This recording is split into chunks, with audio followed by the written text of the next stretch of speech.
malakas kahit anong lane, we become the monsters. Malakas, Pilipinas, malakas face the golden sun and repping for the 3 stars. Get us to the top, no ifs, no buts. Winning any game para to sa PIN, yes. Di mo matitinag aming bosses sa new level.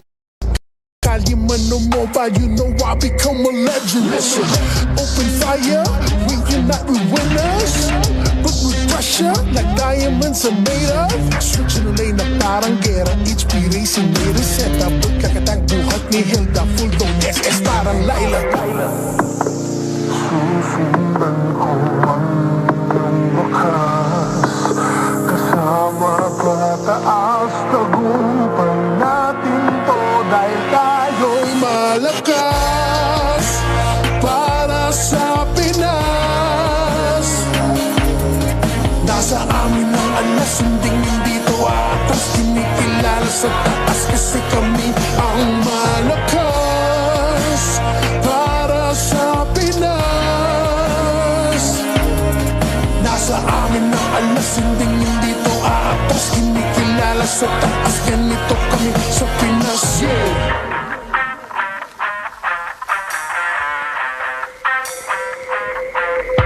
Laging MVP, no surrender, no retreat. Pag magsama-sama, just imagine what we can achieve. Laging MVP, no surrender, no retreat. Giving 100 on my own, cause we just cannot be defeated. We are unstoppable, immune and invulnerable. Ready ang equipment, lahat frozen, mala, crowd control. Pakita on the jab, east to the southeast. Taas ang matawa, crowd and loud, cause every enemy we devour. Susundan ko ang iyong wakas, kasama pataas, tagumpay natin to dahil tayo'y malakas para sa Pinas. Nasa amin ang alas, hindi to atas. Kinikilala sa taas kasi kami ang malakas para sa Pinas. Nasa amin ang alas, hindi to atas. Kinikilala sa taas, ganito kami sa Pinas, yeah. Malakas, Pilipinas, malakas kahit anong malakas, Pilipinas, malakas face the golden sun and repping for the 3 stars.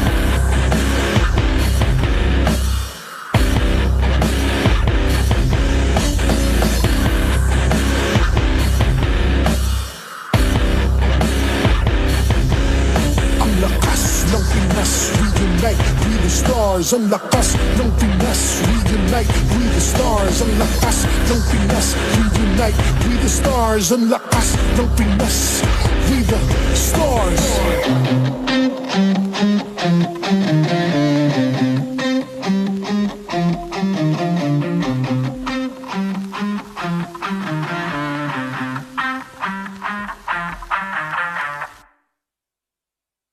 The 16th season of MPL Philippines is brought to you by the following sponsors: Infinix, the MPL official tournament phone.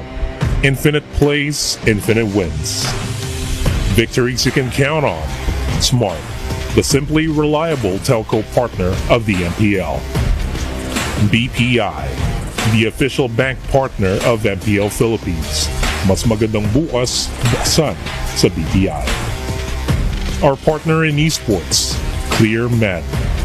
Power up your dandruff-free scalp. Supercharge with Clear. And Knorr. Pang-marinade, panggisa at pampasarap. Basta may Knorr liquid seasoning, kaya mong iluto yan. Don't miss any MPL action by following our official Facebook and subscribing to our YouTube channel. Follow MPL PH on TikTok for more content. Experience the lakas ng Pinas of MPL PH Season 16 action live at Green Sun Hotel. Grab your tickets now via the official MPL PH website. MPL Philippines is monitored and supervised by the Games and Amusements Board.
Maligayang pagbabalik sa MPL Arena Superfans. Ako, si Hans Galeria. And this is your very own Odin, and today is Sunday, which means it's family day here at MPL Philippines. You know, the rain is probably crazy outside, kaya nagpapasalamat na kami in advance for everybody who made it to the arena to spend time with us. And also, sa lahat ng nanonood sa kanilang mga tahanan na kasama ang kanilang pamilya. Maraming salamat po sa pagpili sa MPL for your bonding time.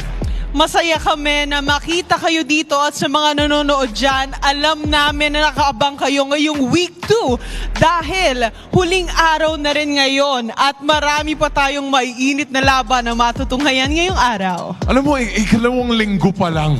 Pero I could say that this is one of the most competitive seasons so far in MPL Philippines history dahil bawat isang kupunan ay meron ng isang panalo. And now, we are gonna uncover more about that through the help of our casters. Kaya with that being said, oras na para saksihan ng Lakas ng Pinas! Well, man, it's the last day here of week 2. We just made it. And we're happy to have you guys with us here. Now, once again, before we go ahead and introduce ourselves, hope you guys stay safe, stay dry. Team Baja out there, we appreciate you, and people that made it out here, thank you very much. Now it's us, the Wee Bear Bros. It's me, Nice to Leo, and Redmar. How are you guys doing? I'm glad to be indoors, and to double down on what Joseph said, stay safe in your houses or wherever you are caught out. We're glad to have you here on MPL Philippines. Yep, the weather has been quite terrible, to say the least, here in the Philippines. Lots of floods, but hopefully everyone, wherever you're watching MPL PH, you are safe and warm. And this might help you guys out there. Again, there's more data, more GG. You can experience the winning power of Smart's Only 5G and enjoy it with the Smart Digital Prepaid eSIM. Smart, the simply reliable telco partner of the MPL. Victories you can count on. I would love an eSIM. I might have to get on that, Smart, because, I don't know, I've never transitioned to the eSIM yet, you know? You would. I should. It's easy. I should also transition to this. I should get me a GT, an Infinix GT30 Pro, because right now it's equipped with all-day 120 FPS systems. The next generation, it's the Infinix GT30 Pro.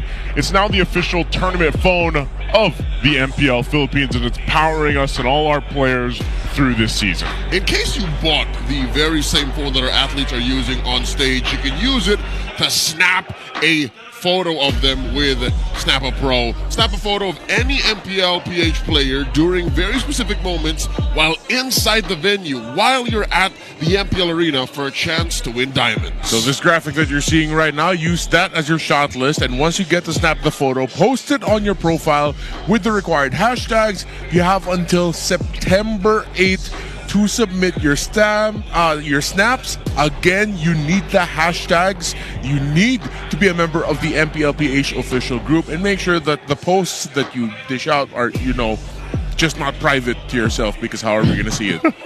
That's true. You know what? I don't know. Brigitte always mentions that you always add one thing to that, Redmar. Don't be creepy with it. Oh, yeah. Don't. Please. Common sense. Common sense. And again, if you guys are watching at home right now, and we'd love to experience this action here in person, you guys can still grab your tickets online right now. You can support your favorite teams. Just go to the MPL Philippines website and secure your seats now. Some of the matches are selling out already, or have sold out already. And honestly, after what we've seen for the past 2 weeks, guys, this season is highly competitive. I don't know where we're going to end up in the next few weeks ahead of us, but it's definitely an exciting one, and we've had a lot of competition here. I can tell you now, we are in the dawn of a new era, and not just because it's a new season, but even in the games you watch those week 1 and week 2, you can tell that this is a different kind of MPL PH. Yeah, I think Midnight said it best to us. So when you talk about this season backstage, it's still very difficult to declare who is the bottom 2 of the league. And in a league that is filled with so much history, multiple eras that we've gone through, it's exciting to see that at the end of week 2, all the teams so far this season have already secured at least one win. It's interesting how we're both in the global era and in the new era. Yeah. Because we're still sending out imports. I've gotten word that our boy Andorio is actually winning in MPL ID. So here now, what else can we expect on home soil? I don't know, man. I think it's always nice to see, our players go out there and experience the global transition from like here to the Philippines. And it's not just our players, like our coaches and analysts that all get to do that too. It's amazing to see because I feel like, again, we've heard it from some of the players in the interviews, like they also enjoy that homecoming, coming back here, competing in the most competitive league right now for MLBB esports. This is our standings. I honestly didn't expect some of this as we round out week 2. Twisted still at the top up there. We have Onic and Rora now sitting at 2 points each, and the rest of the team still fighting around that mid area with a 1 point. Yeah, what I appreciate about it is that Twisted Minds' plot twist showed up quick. But how deep does the plot twist go? How deep does the story for Twisted Mind go, especially since that they are going to be the second match of the day going up against the defending champions in Team Liquid Philippines. I can't wait for that one, man. But first off, we have our first match of the day. It's Smart Omega versus Team Falcons. Two teams who really want to go ahead and get a win here because they want to round out week 2 with a win. And then, like we mentioned, MPL PH versus Twisted Minds later is going to be exciting in the sense of, again, it's MPL PH, our most recent MSC champions, previous season champions, but Twisted Minds, the team that has surprised and twisted a lot of I feel like the audience right now. Imagine if they end up beating MPL PH here. This would do two things. Number one, continue their winning streak in Season 16, and as well prove that their success does not just extend through scrims. They literally are the next face of the league, the future. But for now, we go through these OGs, these well-known names in Smart Omega and Team Falcons PH. Is it just me, or is this a little bit more must-win for Falcons? I feel like between those two, they've had the significantly tougher week, especially with the members of Falcons representing SIBO for the IESF qualifiers, not being able to qualify. Omega, honestly, if they end this week with no series wins, they're one of the few teams in the league to tell the Twisted Minds, hey, we took a game away from you. And Omega looked very strong yesterday against Twisted. Yeah, it almost makes me a little, I don't know, I'm a little worried here for Team Falcons because, again, I feel like something hasn't been working for them. And yeah, I know. We got the Falcons guy with us here. He's even wearing the colors, by the way. That's green, right? Because I'm kind of colorblind, but like that's green, right? Yes, it is. It's some shade of green. It's some shade of green because, hey, that might be the secret here, maybe for Team Falcons. Because right now our headline for this is going to be the focus of the graduates of the Brawl era. Earlier on, you saw the graphic of the different eras that we've been through so far through the years. Now, specifically, you guys, I feel like you guys were a part of this Brawl era yourselves, right? I mean, this is seasons what? Seasons 1 to 3. I know you came in, was it season 4? Season 3. So you were there at the end of the Brawl era. You came in season... technically season 3. I was booking talents in season 3. That's right. Let's talk about the Brawl era here. Well, the thing I love about the Brawl era is that up until now, there are still people going, now this was the best because of all the mechanics that was shown. And when you look at the players on your screen right now, Carl TZ, JP, Few, and Haji, at multiple points in their career, you can attribute them to being some absolutely mechanical monsters. Did that last for the entirety of the career? No. But you see that the foundation that they played on, the initial start of the league that they played on, really influenced a lot of their playstyle even up until now.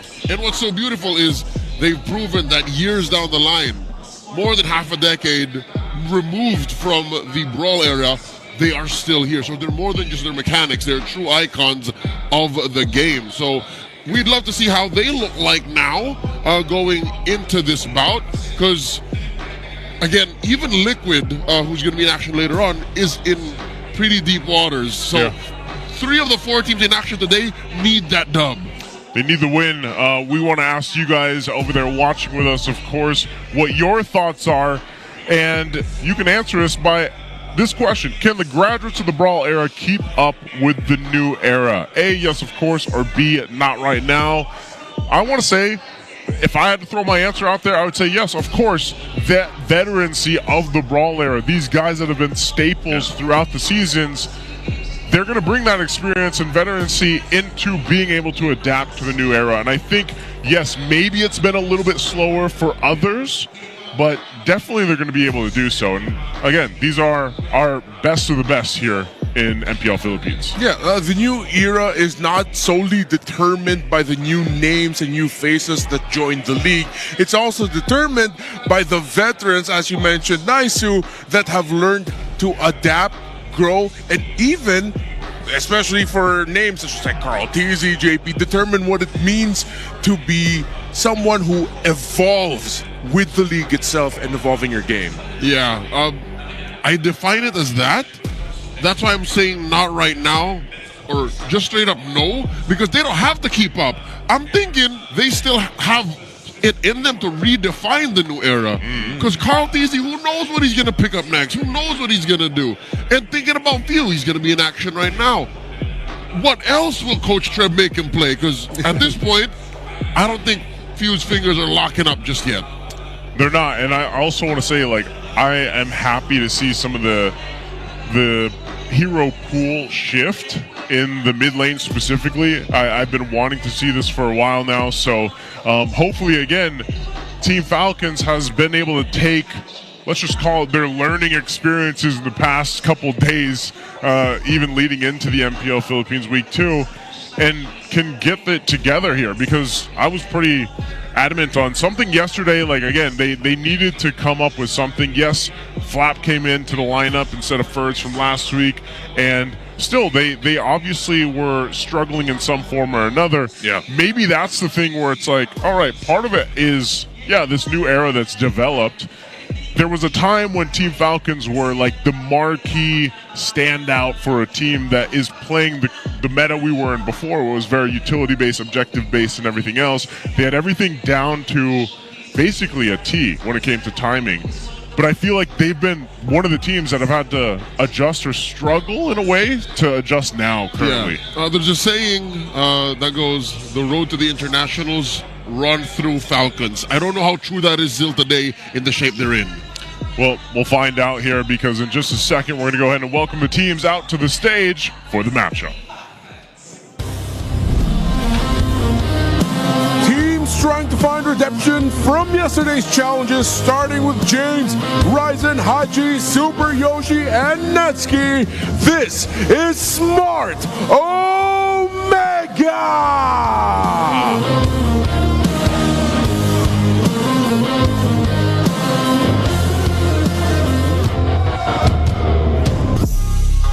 Wounded Wings, but they refuse to back down. Flap Tizzy, Kyle Tizzy, Few, Ogwen, and Super Marco, Team Falcons!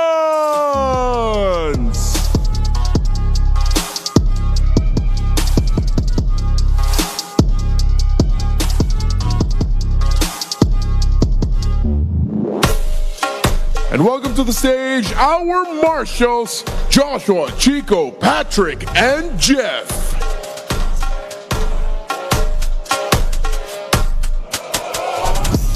And the coaches for the two teams, Coach Lem and Coach Trevor.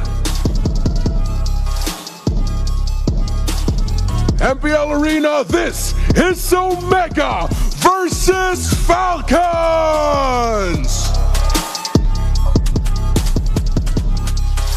And there we have it. This is going to be Smart Omega taking on Team Falcons. Take us through Smart Omega here, Leo. I caught up with Smart Omega last night after their long series against Twisted Minds, and I'll tell you this, they weren't down in spirits. They were actually pretty happy. I caught a good conversation with a good bunch of them.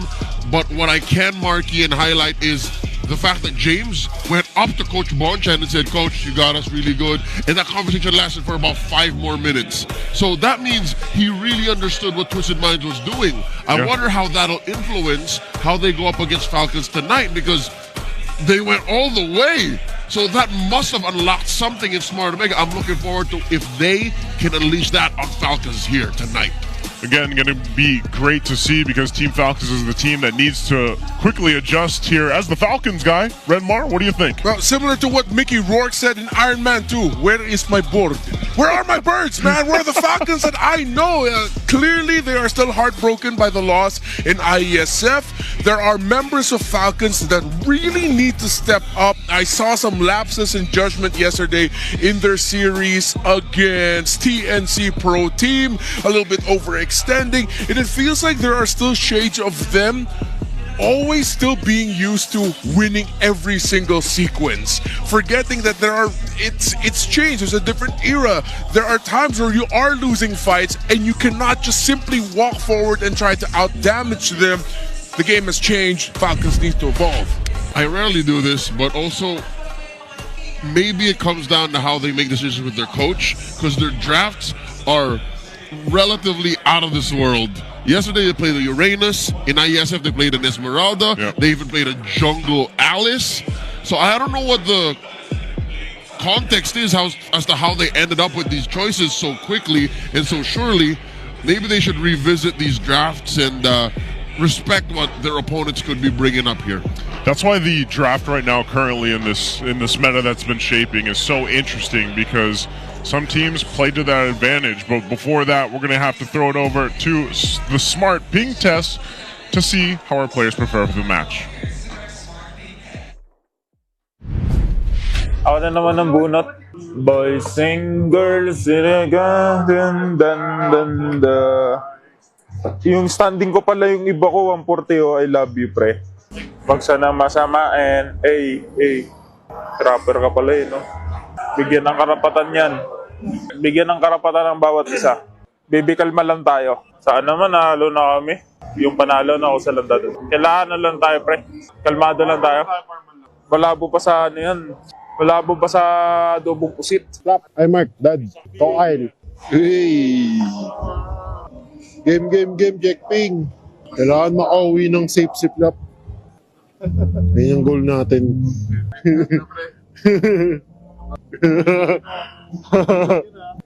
May waiting doon.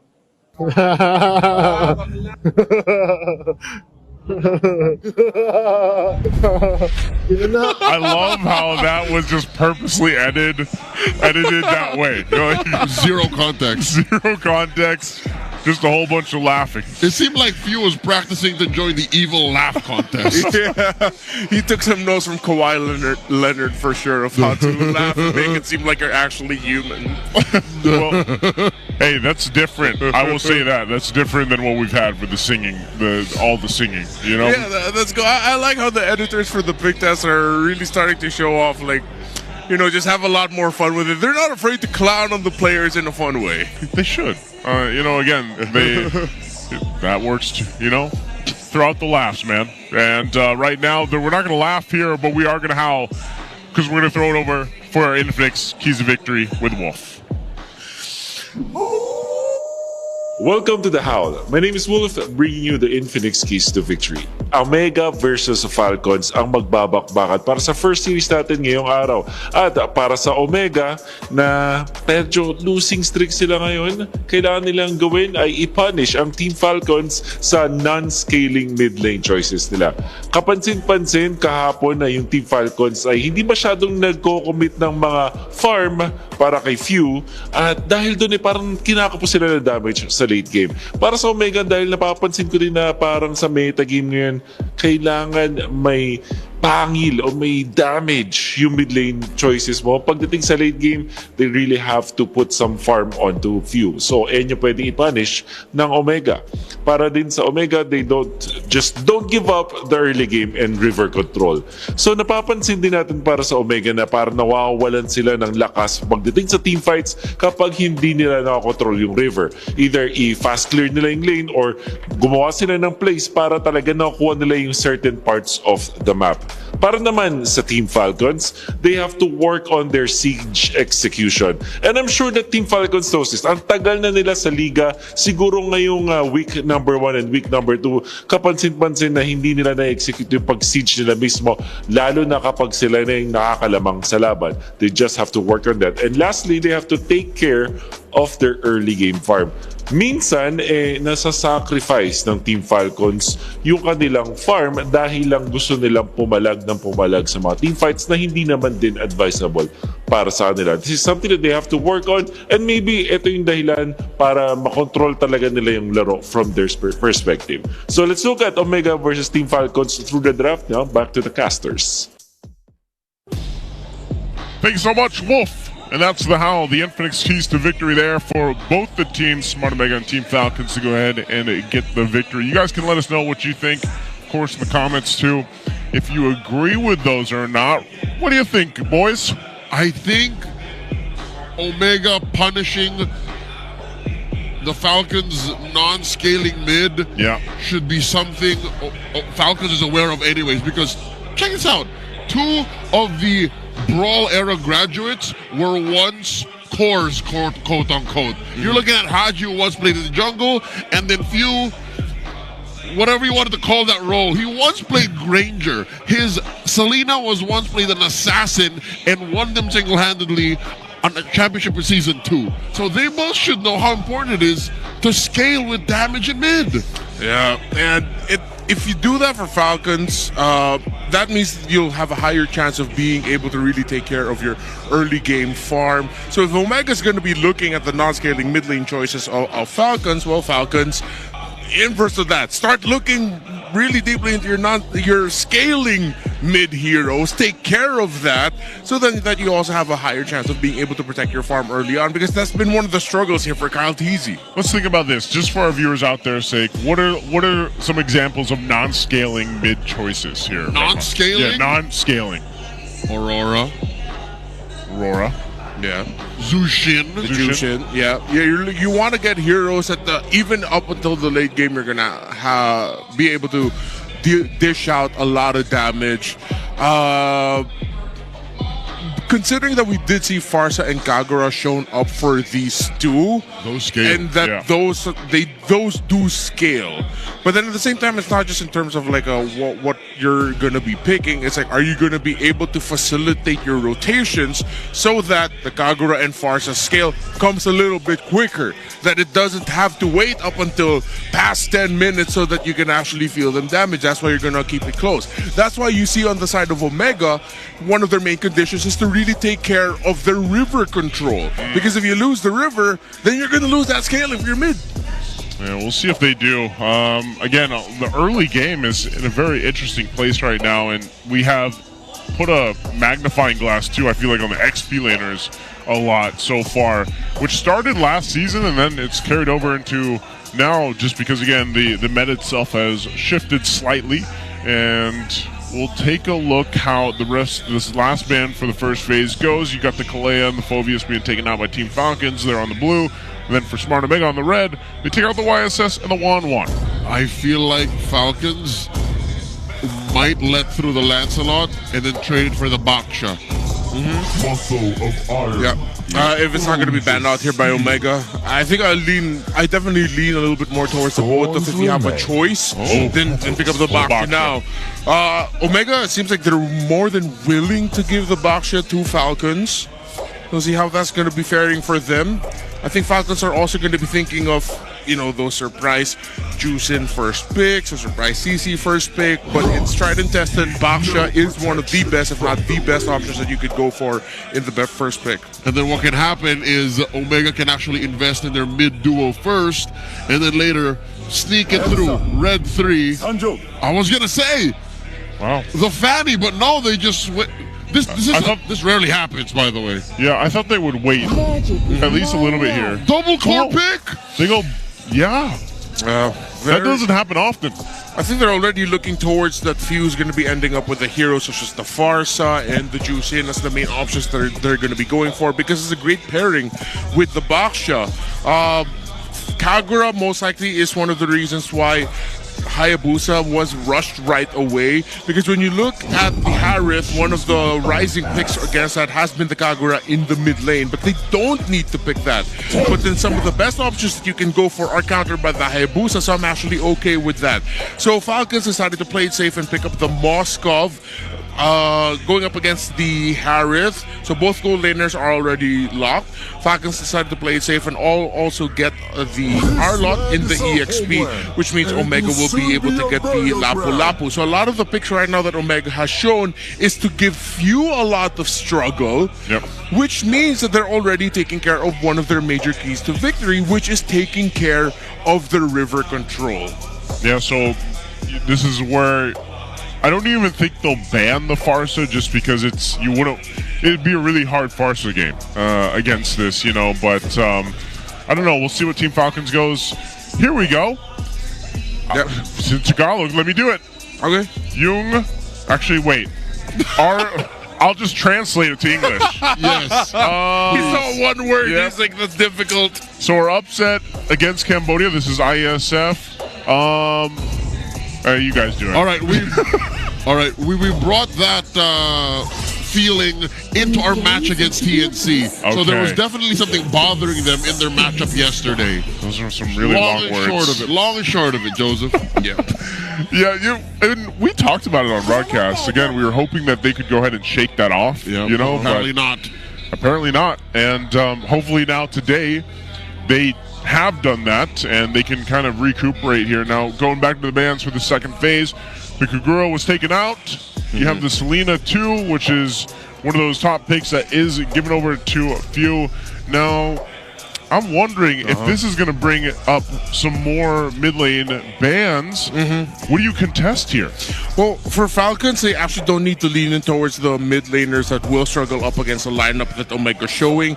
They can double down the idea that, okay, maybe we'd want to play for a little bit more mid to the late game. Although with the Basha there, Kimmy would actually be a perfect pairing for Ogwen and Few. That allows them to be able to bully at the center of the map, but also have a way to supplement your farm. It's not just hyper dependent on the Moskov. So this Farsa ban by Omega actually is quite concerning to me, because we already mentioned your 3 picks. Yes, you're thinking about what the Farsa can do in the Harith and the team fights, but you have a Lapu Lapu and Hayabusa with you, man. Here's the thing. I feel like Coach Snap and Coach Lembot are limit testing the idol ng mga kids. They want to see, hey, Few, how deep does your hero pool go? Because they're taking it all the way. And they're going to get a pick on Red 4. So I think that'll go beyond just banning. Even this pick will strain Few's hero pool. Yeah, and this pick could even be the Kimmy for the side of Omega. It is going to end up becoming a very greedy lineup when you have the Harith and Hayabusa with you. And the Kimmy staring down the Basha at the center of the map might not be the best choice. But if they really want to take away options from Few and tell Few, all right, get creative, then you're going to pick up something maybe like the Kimmy. Eve has also been a rising pick, especially with a very specific build of Enchanted Talisman, Brute Force. That's very cool down rush. And it's great to see. So what's left? Kimmy, Eve, Lilia, Vixana. Aurora. We've also seen Aurora on the rise, especially in other professional level games of MLBB esports. They're not showing it. Yeah, and they continue the idea of pressuring Few. Now they pick up the Cho even more. Even if they didn't ban the Farsa, whatever mid lane pick now is going to be a struggle for Few. I think they're going to have to go on the offensive here. Something can go Purify. I still want to see them just go for the Baksha right away. Sorry, not the Baksha, the Kimmy. Right away in their mid, and then their jungle. Looking what Omega has. Don't have the Lancelot. YSS Kimmy is way too farm heavy with the Moskov. YSS is banned. Lance is out. You don't think they'd flex the Baksha? Joy? Joy, I think, is their last option. Yeah. Little magic damage. Okay, so they do flex it. They get the Valentinas and they go for Boxer in the jungle, roam but down.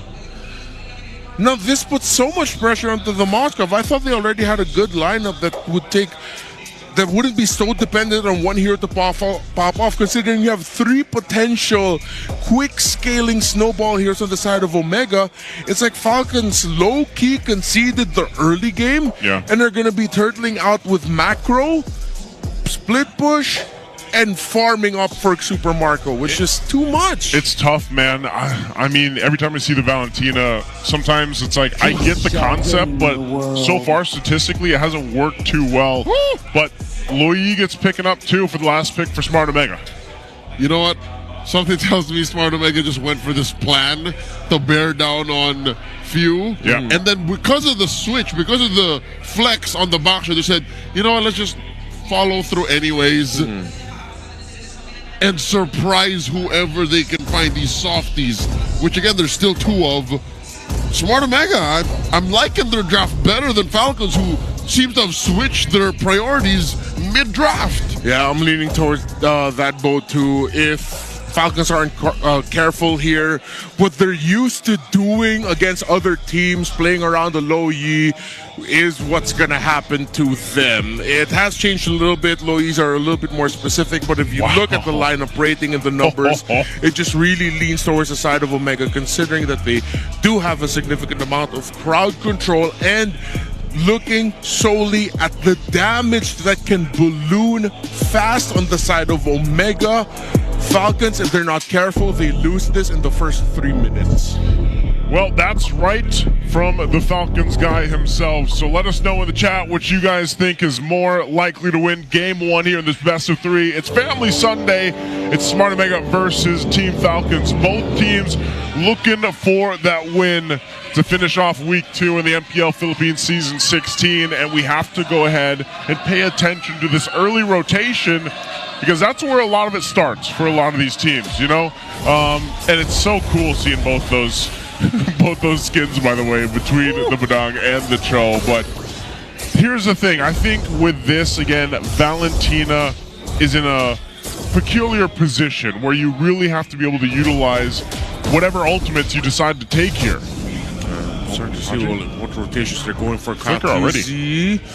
And Basha and Hayabusa. Okay, Katizi is going to be able to get the Litho. They do have the info on the where Katizi is on the map, while Ryzen's a little bit more mysterious for the side of Falcons of where he is on the map. So I think we're just going to be waiting for the first hurdle to show up.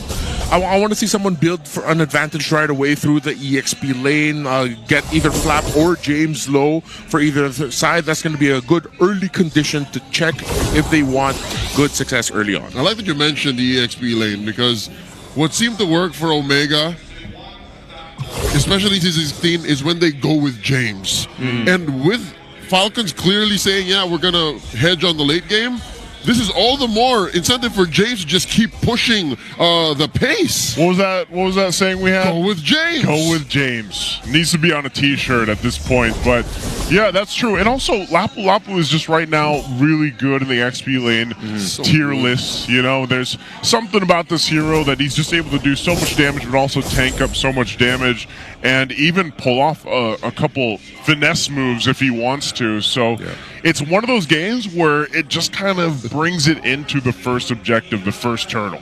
Yeah, good push and pull between the two in the EXP lane, while Q and Super Yoshi are just going to be jockeying for position in that center shrub. Ogwin gets there, but Super Yoshi reads it. So good little mini dance that we're seeing right now between the two teams in terms of getting better positioning. Look at Flap, though. This could be the X factor for Falcons.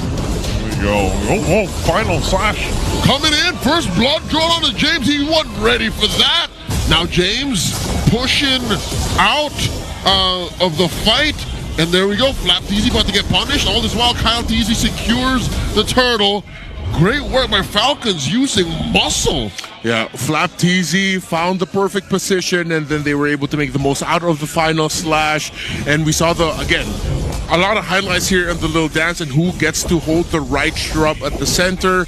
Because Super Yoshi decided to go out of it and stop holding it, it meant that Ogwin will be able to find a better spot, and Few will be able to find a better spot as well. Good little trade as well between the Moskov and the Harris. I'm here for it.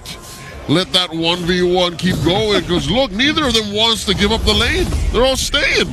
Yeah, that's what we've been seeing a lot with our gold laners. You know, these early kind of 1v1s, because for the longest time they know that, all right, eventually, especially towards the mid game, then that's when our time to shine, so we might as well duke it out in the lane. But it's funny because earlier I was saying that, you know, the Lapu Lapu's so good in the hands of James. Well, then Few goes and takes the bravest fighter, makes it work. This little diversion up top, though. Are they looking to make a play here on Flap? Let's see if Flap senses it. He's holding to the further shrub, so he does feel it. In comes Super Yoshi, finds the kick. They throw everything but the kitchen sink. Ryzen does hold back the shadow kill. Now Omega looking to rotate to mid. Stay back as much as you can, but if it's a Jeet Kune Do flicker committed by Cho and you get hit, there's no escape. Yeah, how do you, is there even a counterplay to that? Or do you just kind of accept your fate? You know, and I guess maybe if he had the flicker, that might have been the only thing. Or a Purify. Or Purify. But the counterplay of Falcons came through a little bit of macro. They were able to whittle down the shields at the center turret and get gold for themselves. Kyle looking for a fight. Yoshi pushing him back. That's Badang on Ogwin catching Yoshi. And that's a free pickoff for the Falcons. Man, Ogwin getting the 2-0 already this early on in the Badang. And what does he have? I mean, he did quite a bit of damage there, too. He just... Wow, that's just built in to the Badang. He just has concussive blast. He has his fist. That's all you need is a Rome Badang. That's why he's one of the top picks. But I like that Ogwin is stepping up significantly here. His timings alongside Few and Kyle TZ specifically were off yesterday. Now that they're much better today, you see how well it's going for Falcons. We said if Falcons aren't careful, if someone slips early on, Omega can run away with it. But Falcons have held tight. Yes, they've suffered one loss through Flap TZ, but they are very quick about their movements and finding trades across the map. How good does this work? Now that we've seen Few basically hold on to the Lapu Lapu ult, is that the right choice the majority of times? Yoshi gets another kick, and they throw out the shadow kill on Ogwin. Down he goes, a stolen Bravest Fighter. Joseph, we're going to get the answer to your question. Top force dropped in by Netsky. Taken down Few, traded out for Haji. Now Flapteezy about to get punished here. Omega ain't done with you. Double kill for James. Well, the difficult thing about that is if you are under the ultimate of the Harith, it's really going to be difficult to fight into that. The Spirit of Destruction didn't really connect their first Super Marco, and right now, I think that was a quick heat check for Falcons, and we realized what we mentioned about the lineup of Omega. Even though if they're not 100% winning the objectives, 100% winning the fights, they just have so much damage across the board early on that Falcons needs to be careful. They slip up once, and now they're starting to lose control in the map. All of that, too, is going to get them that tier 1 in the bottom, so that would be the first turret for Smart Omega. They also get themselves a little bit of a lead to work with at this point, so you'll see Netsky go ahead and transition to a different side.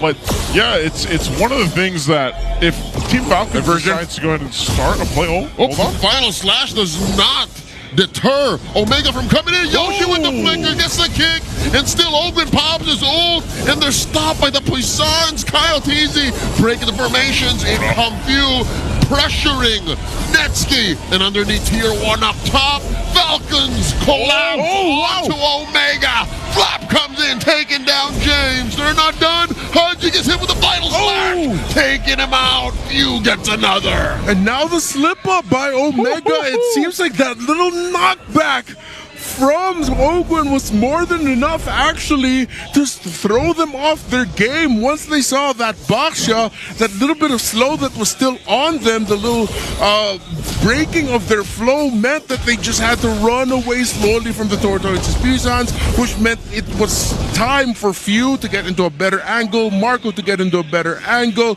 Great knockback by Ogwin.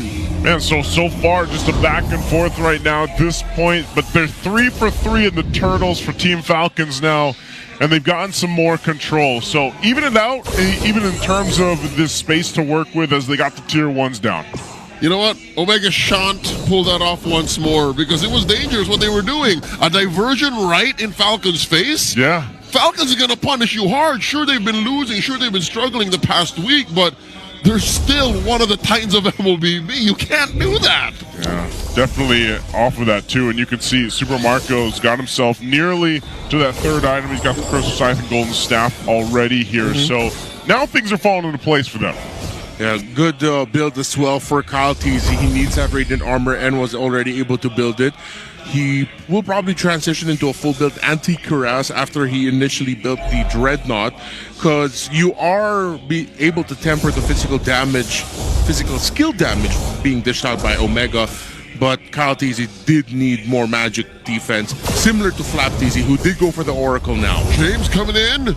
Bravest Fighter does not catch Kyle Teasy. He's able to roll out. Super Yoshi looking for the kick. And Omega with the diversion. Spots him right in the bush, but Falcons welcome him just as quickly. And now Haji very low. SOD, no one home. Marco threw it out early on in the fight. Omega scramble and retreat. Oh, they're gonna retreat here too. I almost thought they would still put pressure there just because they had Flap there with the final slash, but they'll just gain control. They want this tier 1 turret in the mid too before that Lord does come up. So right now, Team Falcons looking to just play that macro game. Yeah, I think they would have continued that pressure if that SOD hit and Super Marco was in a significantly better spot to maybe stun someone with a knockback, Spear of Misery, but no, he wasn't able to hit it, and that meant Falcons just needed to see if they could have one more effort to try and catch someone off. They didn't, and so they decided to back off. Again, as we mentioned already, 2 core items locked in for the 2 gold laners. Counter-Strike War Axe for this Hayabusa, but considering how Falcons were able to take control of the turtles, all the turtles in the game so far, the Hayabusa damage might not be completely there yet against the major frontliners of Falcons. Here we go, a diversion, but Falcons answer back. Owen and Kyle are so in connection. Down goes Haji. Super Yoshi might be next. Flickers back out, and drive-by murder by Falcons. That was perfectly timed. It was almost like they knew exactly where it was going, and they just stopped the plan of Smart Omega. And now Kyle Teasy's not done.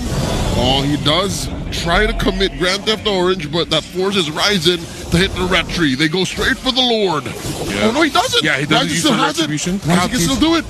Oh, they're going to fight for this. Sneaky Dean, what are you thinking? Oh, he gets caught out, and there's a shadow kill.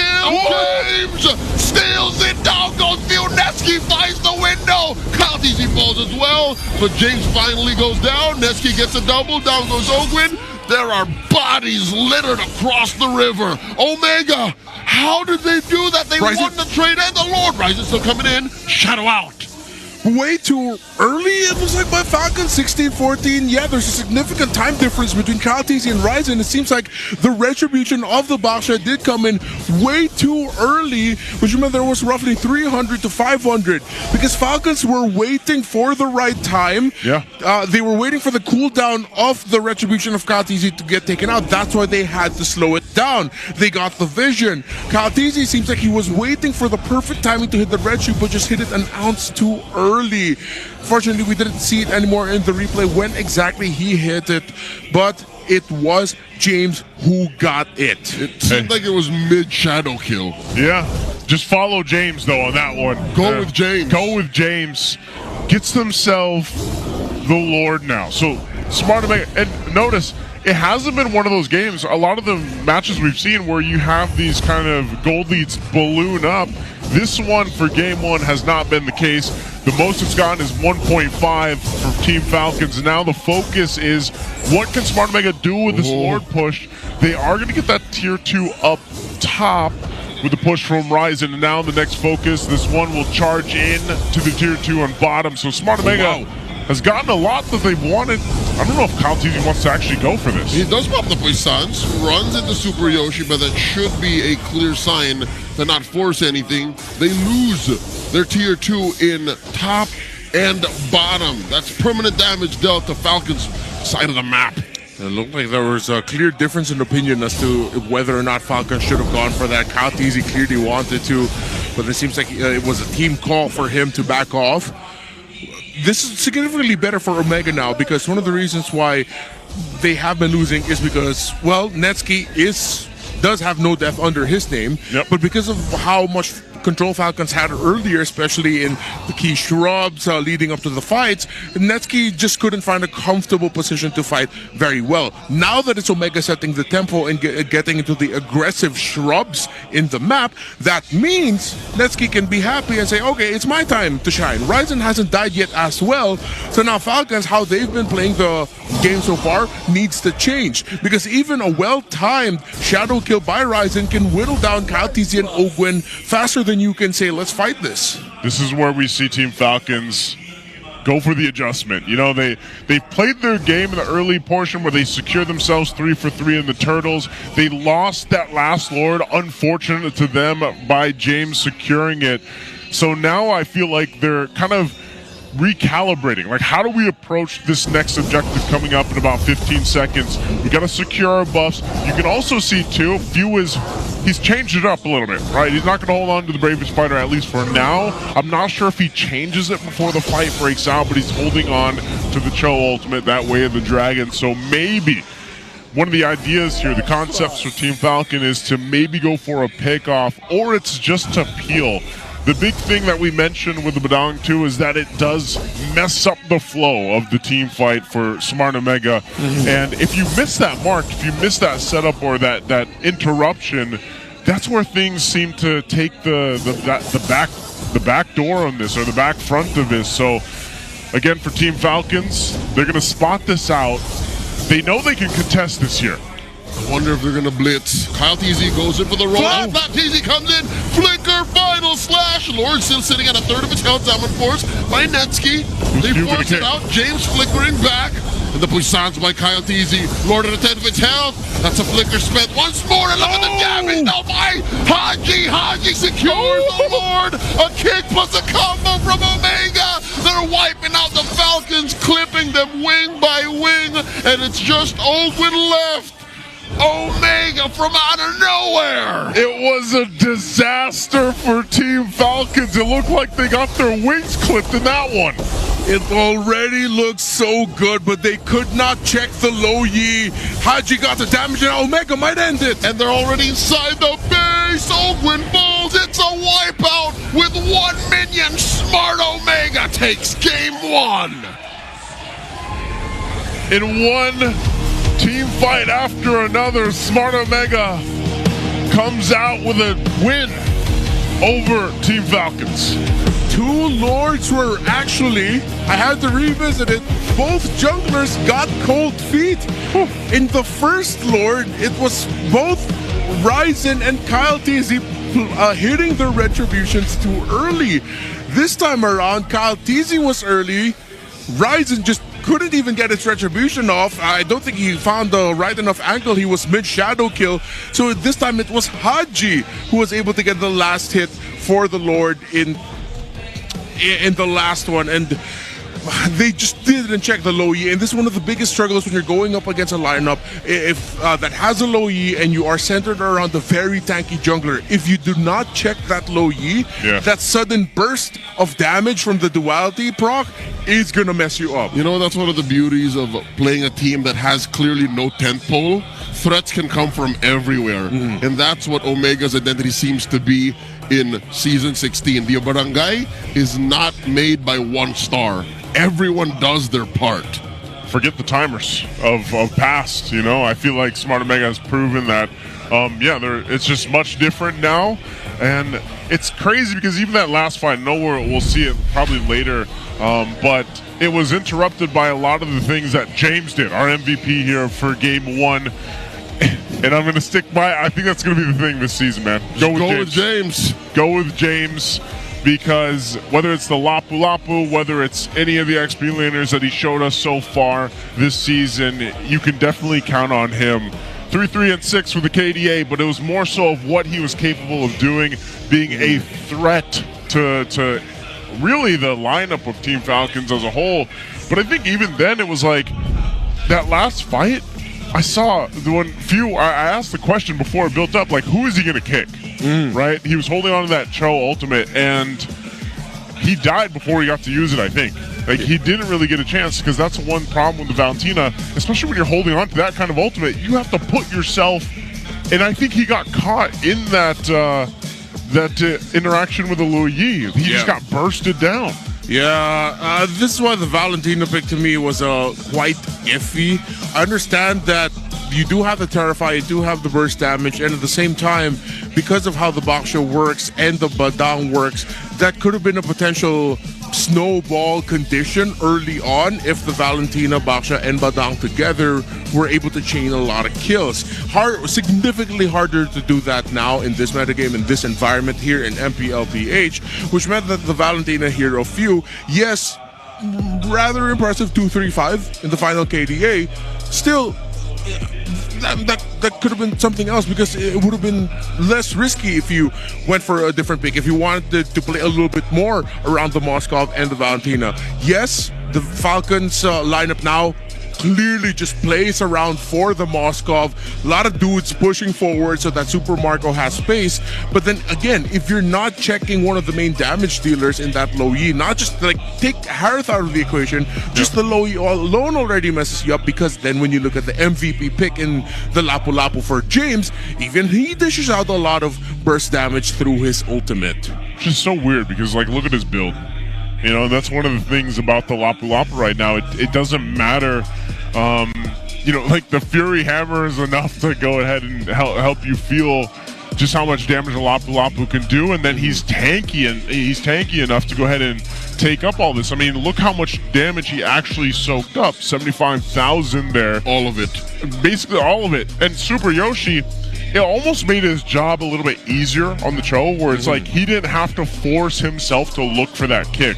It's the same concept with Kalea right now. Like, the Kalea shines the most when you have something else, which is usually the XP laner, to help supplement that. Which is interesting, because James is the hammer, while Yoshi is the scalpel. The scalpel. Yeah, because we saw that Yoshi got bursted down several times in that game, and all he really needed to do was get a kick. If he can find a solid kick or a nice knock-up, a 2-3 man knock-up, he's done his job.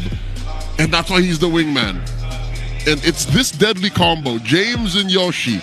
Yeah. Teams have to look out for this. Here, I think Falcons did not expect these two to strike so quickly. Yeah, one of the biggest reasons as to why James got that MVP is because with all of the trouble happening around the first Lord fight that James was able to get the last hit on, it was James pressuring Kyle Teasy, breaking through the formations of Falcons. Omega decided to play back. Super Yoshi was like, all right, I will do what I can, though it may not be much, to peel for my back line.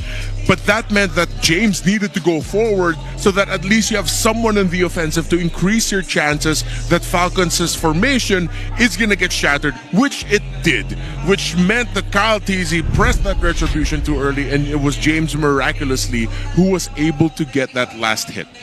It was great to see. Again, this was a game that was relatively close for the majority of it. It was only towards that end, maybe that first Lord, and then you know, the next one where things really took a turn for the worse for Team Falcons, and Smart Omega was able to go ahead and find the weak points, really, and pressure it. And maybe once again, it's about that scaling that we got to see from Smart Omega's lineup, where you just didn't feel that, you know, with Team Falcons lineup. So maybe they have to go ahead and, like we mentioned even before the first draft, it was like, come back to the draft, you know, because I think there was definitely some weak points there. That's why I was hoping, really, I understand why maybe they could have been so off about the Kimmy, but then that applies another potential carry for your team. I think as the season goes on, and even towards the tail end of MSC, it's clear multiple options for carry in your team, in your final lineup, usually wins over teams that only have just one dude trying to carry. Which is weird, because they suddenly switched over to the Moskov-centric lineup, which again might work, because yesterday it was a Moskov giving them a headache, but they have to evolve their meta, is what we're saying. Yeah. Because they've been through quite a bit of these. this brand of Falcons started, what, season 10? They were around for the Claude Esmeralda Paquito. Yeah, it's crazy too. Again, where you see we currently are with a whole lot of Harith still showing here, of course. But yeah, that's the main thing. I think again was the question of adapting to the new, not just the new era, but even the new meta that has evolved over the seasons. Yeah, what I love about this graphic is that you see for majority of all of the eras in MPL Philippines, 16 seasons worth, there are at least 2 in the top 3 most picked per season that are potential EXP lane picks, or really beefy dudes that can help hold the front line. It just goes to show the utility mindset that the Philippines has embraced for a majority of the lifespan of the league. But then if you look towards 14, 15, 16, you're starting to see the age of carries, which goes again to the point of the more carry options you have in your final lineup, the more damage you have, the better the chances that you will win. And that's why we see so many games now where, let's say objectively you secure those turtles, or you're able to do that. But if you have certain heroes, or you just have those mechanics to win crucial team fights, even if you're down 5,000-6,000 gold, which we've seen even up to 10,000 gold deficits being turned over by team fights now. That's where we currently are. So it's funny because earlier we talked about the brawl meta, or the brawl era that we were in, and I feel like now I know this is we're quoting this as the new era, right? Yeah. But there's shades of every era in the new era. I mean, you have to acknowledge it. You have to respect where we came from. Yeah. Because you never know when someone brings something back and suddenly it's so potent. Yeah. Which brings me back to Falcons draft. I think one stroke of genius, or one great pick that came out of that draft, despite the whole weird, or maybe some would say unnecessary, switch to over the hyper single funnel into the Moskov, the Arlet. I think the Arlet was one of the main parts of that lineup that was doing work. Yeah. So maybe keep that aspect of your draft. Again, you mentioned the utility, the crowd control. Arlet has that in spades. I don't know what the conversation was like when they suddenly said, okay, let's just put the box in the jungle again, and then let's give it all to Marco. I know Marco can do it, but should he have done it? I feel like for Falcons, as we saw that last pick, I think they were already leaning heavily into the idea that, yeah, we're going to put this box in the jungle. So they tried to go for the throwaway. I actually like the interplay between the Baksha Batang together. I think multiple times throughout that we did point out how connected it looked Ogwin and Kyle Teasy was. Combo wombo there.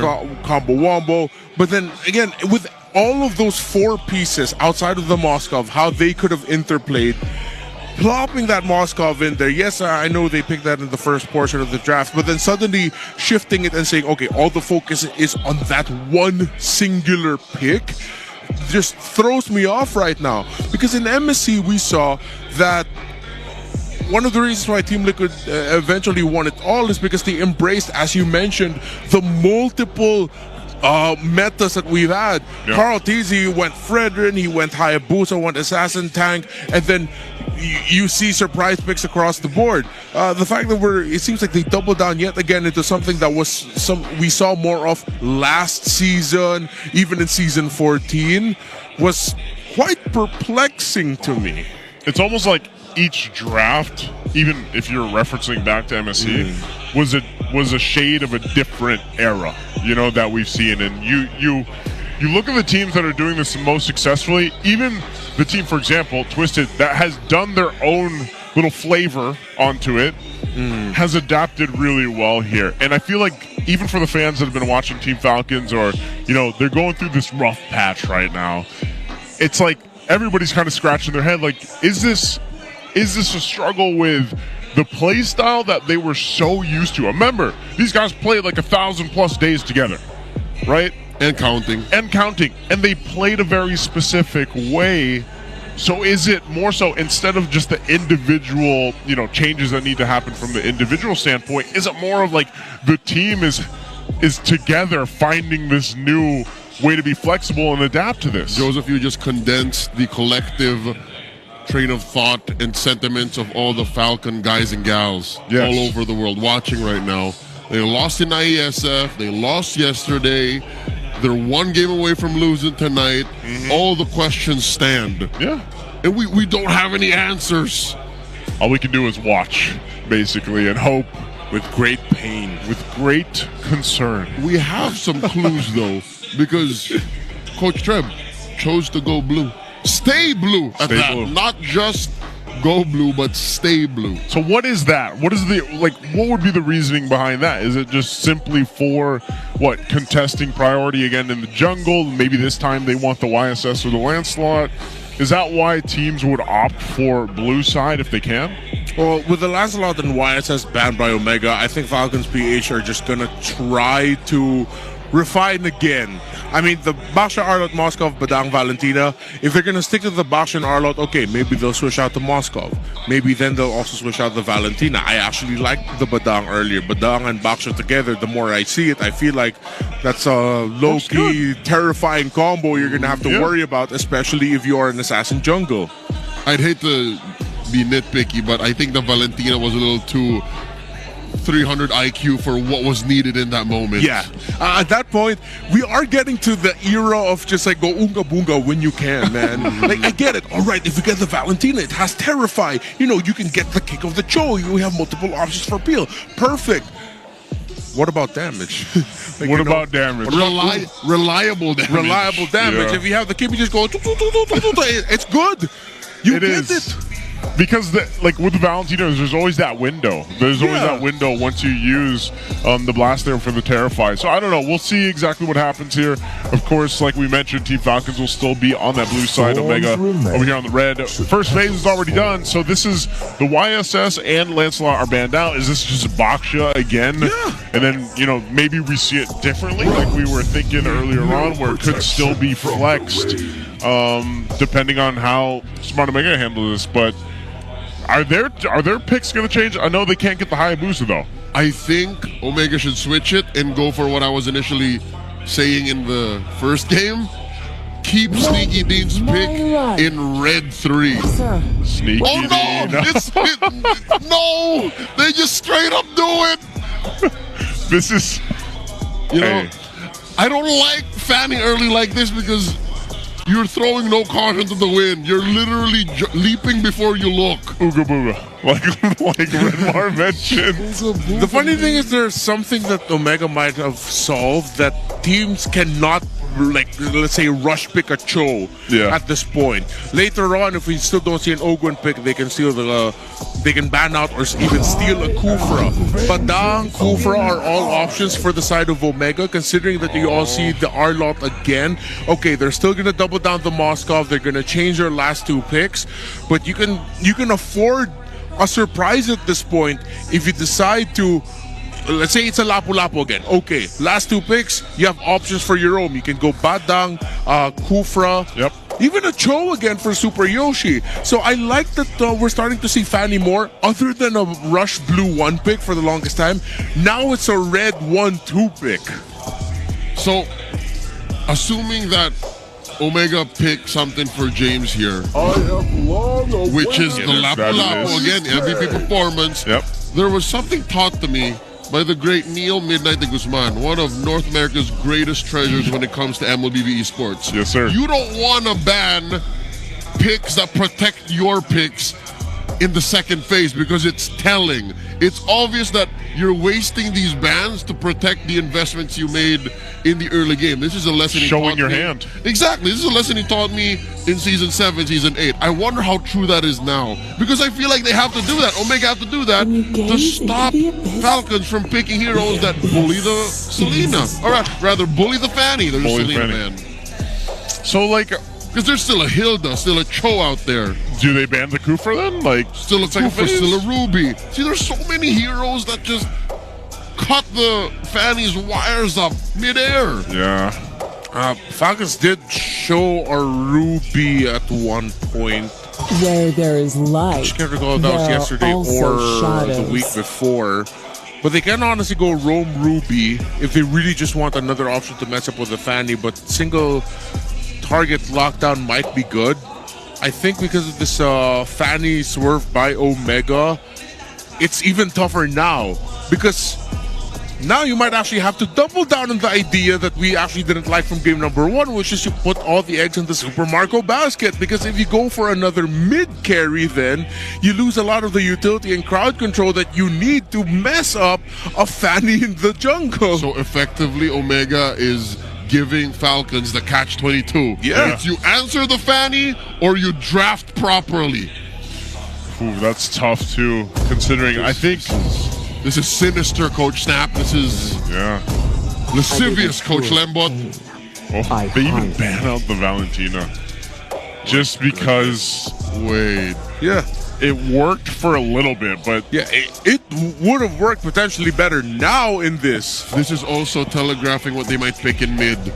Because they might pick a mid hero that has a solid ult that you don't want to give over. What would that be right now? I mean, Farsa. Farsa's open.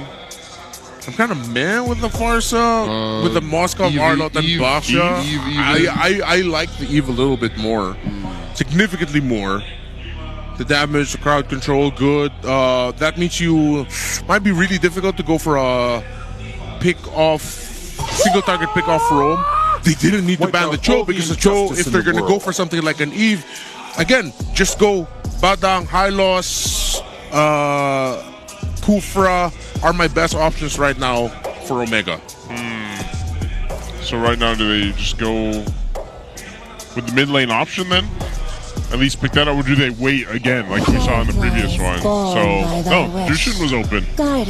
So used to seeing her banned out, but yeah, she's picked up.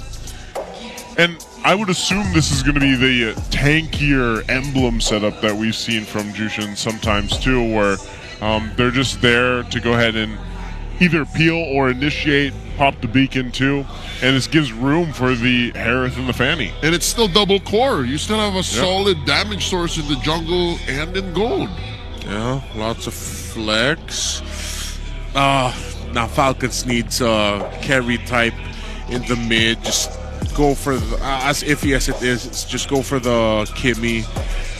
You can trade the Farsa, but then with the Lapu Lapu Fanny on board in your formation, your team fighting's not quite perfect. I don't think they can handle playing around the static mid laner. It might just actually be a Farsa. Okay, they go for the Kagura instead, and then they get the Kufra for them. At this point, this is just a High Loss or Badang, some of the best picks a Super Yoshi can go for. If they want to go greedy, they go Jawhead, but with the Kufra on the other side, that's going to be so meh. The High Loss and Badang. This is better for Falcons compared to game 1. At least there's 2 solid sources of early damage. Yeah, I think or at least damage in general. The Kagura, just pops people. Kagura's been doing pretty good lately. I feel like it struggled for a little bit for some teams, but ultimately it's done relatively well so far. She's a Brawl era standout. She is, and I'm happy to see it. Again, some of the changes there are some of the newer pickups for the mid lane. Now this last one still for the roam. What are they going to pick up here for Smart Omega to deal with this? Maybe Hylos or Badang, just one of those two. Unless they're going to go crazy like Franco, but I don't think so. Welcome to Broadcast. Especially after yesterday's performance by the Mamba. Look at the dudes in option right now. They're digging deep. Yeah. And again, this could possibly be Falcons kryptonite, because yesterday, Chaknu, Joshua Mongilo beat him twice with it. And one of the reasons also why I like the Grok is because with what Falcons showed up with, in the back of my head I was thinking, wait, the silver lining is they could actually get to the key shrubs and bushes before Omega can get there, meaning that if Ryzen decides to fly through, it's like, oh wait, there are members of Falcons here. The Grok means you have a constant presence to just keep checking, getting into the key areas flushing it out. One of the reasons why I thought about the Badang is we saw the interplay between the Badang being able to bring up a wall and the Fanny can play alongside that. Hey, Grok can bring out a Rampart. That's good. Which I would like to err on the side of caution, because that also could be a Nombo. A Nombo? Yeah, like an anti-synergy. That's true. But also, it's something that the cables can catch on to. At least you can bring it down, though. That's right. You know, you got a little panic button. Yeah. Bring down the Rampart. So, I don't know. We'll find out. It's match point right now for Smart Omega. after an intense game 1. We'll see if Team Falcons can keep it together and get to a game 3 here. They desperately need it at this point. It's a lot better of a lineup, though. I'll agree there, and I think they should be able to go ahead and make this work again with the good damage in terms of mid and Super Marco later on. But we always have to focus on that early rotation for both of these, and honestly, that Fanny is always a threat from Ryzen if he gets that lead going. Yeah. Ryzen can either have an amazing game or a terrible game. There's no in-between with this Fanny pick right now. So you see why Kyle Teasy is taking some liberty of stopping his rotation just a little bit to mess up with Ryzen, because Ogren and Few are having difficulty trading in the center of the map against the Juicin. Ooh, an early pick here for the Little Wanderer, and the punish by Smart Omega. Kyle Teasy falls, Ryzen finds him. Sneaky Dean, the Barangay first blood. The Grok and the Fanny combo, man. We just saw it. With a Tyrant's Revenge. In comes Few looking for the punish. Ryzen dodges it. Great cover by Yoshi. Well, we were talking about the Rampart, and Ryzen was able to make the most out of it. Kyle Teasy decided to, again, just as I mentioned it, taking liberties with this rotation. He can be a little bit more safe with that. Yeah.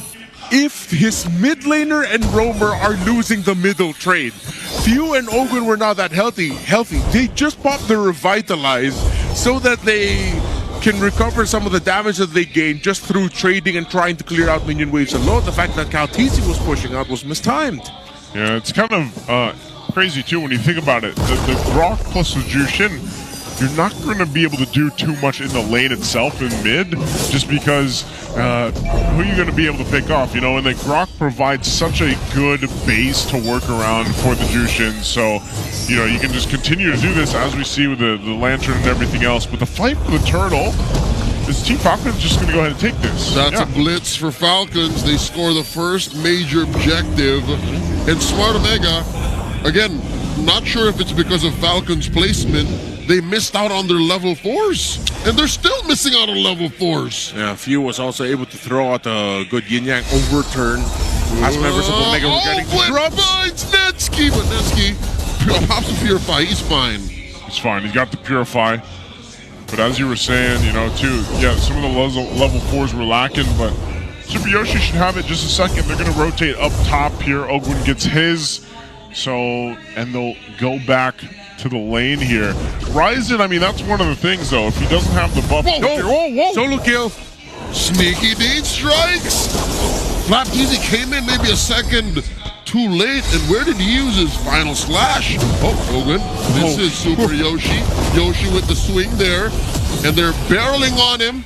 Gets that stun, the final slash, uses the tech charge for immunity! Oh, and he just stands there menacingly. Yeah, great micro by Super Yoshi, maximizing when he would get the CC immune and even using the tech charge perfectly. So all of the crowd control that Falcons threw at him were immune. Omega's turn, in comes James and Ryzen. They pick off the Filipino cannon.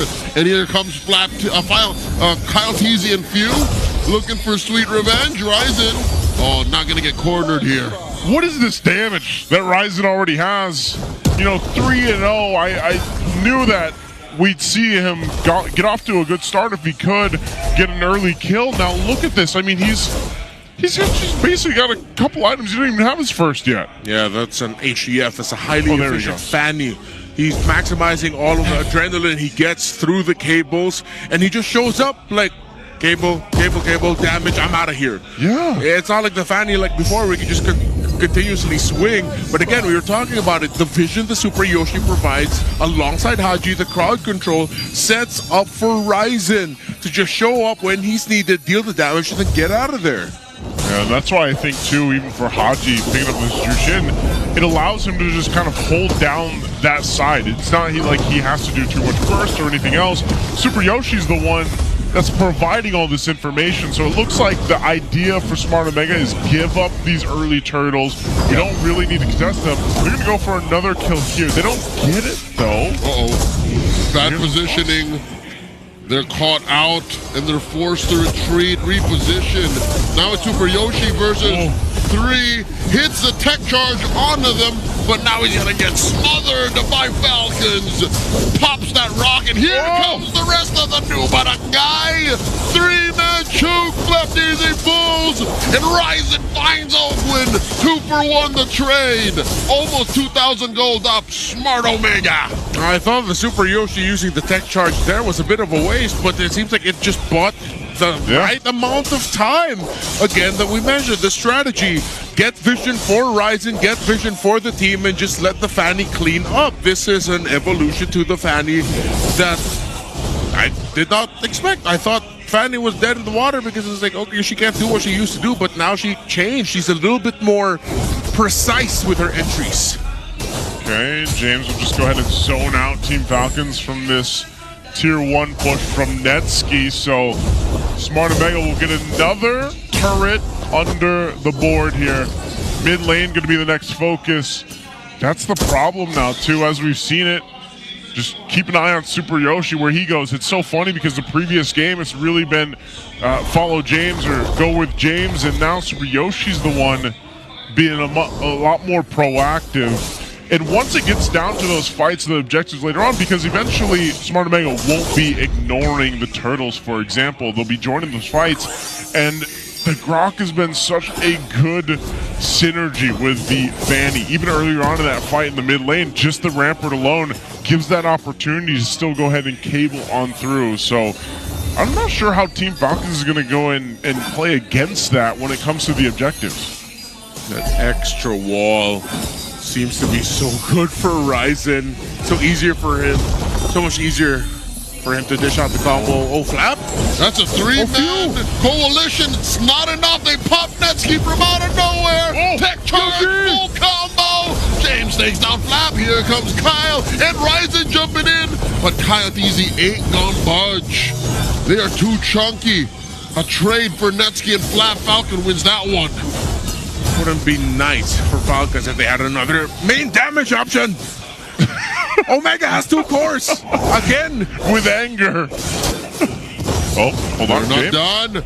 James finds Ogwin, bouncing ball through the wall using that Cyclone Eye, and it looks like Falcons is willing to trade this turret up top for the turtle. Ryzen stopping the shenanigans. This is delayed turtle. I think it might turn into a lord. Yeah, no, they're pulling it. They're pulling it. Yeah, they're pulling it. I thought he was actually going to be able to spot Marco there, but yeah, this one they might actually go ahead and contest then. Super Yoshi's going to start it up. Taking a look at the items here real quick, Renmark. Yep, Marco does have the lead in gold against that Harith. Harith's still on the way to the Feather of Heaven. 2 items already built up for the Moskov. And Falcons give up this turtle. A little bit more resources for Omega. Netsky now able to full build his second item in the FOH. Okay, so looking at this, knowing that now Smart Omega has a healthy lead here, 3,000 up ahead. So Marcus just okay, he does get back. I didn't know if he escaped Haji there, but so he goes back. Smart Omega holds on to the lead. They've got a space advantage too. Again, Team Falcons doesn't have a single turret down, which is going to be very troublesome for them if they don't get one in the next minute and a half here. Because, again, map advantage for Smart Omega is going to be great, especially with a Fanny across from them. So, Team Falcons, I mean, do they just play into the Moskov? Let Super Marco continue to push the side lane most likely to hopefully open up the map at least a little bit and then join the fight with the spear. They do have to just focus on that strategy to go for it, because clearly without the Moskov they are lacking damage. Few can burst, but then if the burst doesn't immediately lead to a kill, you hit diminishing returns very quickly. Sneaking in, he knows that between Few and Flap there's not enough CC to lock him down. He's really looking to take down the tier 2 up top. I think he put enough pressure there, honestly, if he wants to. It's up to Smart Omega. They control this portion of the game. It's a 2-step. It's for the push down bottom. Look, Falcons are having to chase top and bottom to stop the map from bleeding. Okay. They keep on to the tier 2s though. At least those don't go down. But ultimately nothing too much has happened for Team Falcons in the last minute. And I think they're just going to be in this position where it's like, we got to wait for potentially that Lord to come up and maybe win a team fight. But I'm just worried that they might be lacking. Oh my goodness. Charles, what was that? That's not good. That's not good. Right before the Lord, too. You're 10 seconds away, and now you don't have that. I'm not sure what the idea is to work there, because if you know, that's a huge risk. That gave me a migraine. Charles David. He even committed his flicker for it. Yeah, that's what I'm saying. The flicker too. Like that's a no. And now I will do my best to move on. Haji has built the Clock of Destiny. He now has 2 items with him. Will make him a little bit more tankier as well. Even more difficult to take down this Jushin, which again adds a little bit more fuel to the strategy that Omega has been playing very well. You just set up for Ryzen to clean things up for you.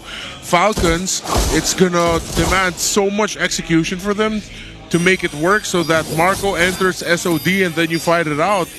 At that point, when Super Marco enters, do you still have enough health and bodies to provide space for that Moskov? Again, you're up against a Grok, a Jushin with the Clock of Destiny quite 10 minutes in, and then a Fanny. You're gonna need to have bodies available for when Super Marco joins in. Whoa, Ryzen dancing with death here. Kyle and a Flap there, and still decides to apply pressure. Is he that far ahead? Yeah, he's pretty ahead. He is. Yeah. It's a 2-level gap. He's fine. That's why he can afford to do that. It's not like a hard catch. It is still quite demanding for even the Shield Unity to mess up the flow of the Fanny. He can afford to just keep doing that because they know that they can't do much to him. In comes James and Yoshi. A flicker committed by the Super One, and it's all for that tier 2. So long lane setup already for Omega. This Lord is looking better for him. So a lot of little steps that I feel like Smart Omega has taken in the past, 2 minutes to go ahead and finally get that tier 2 in the bottom. Nearly there, tier 2 on the top.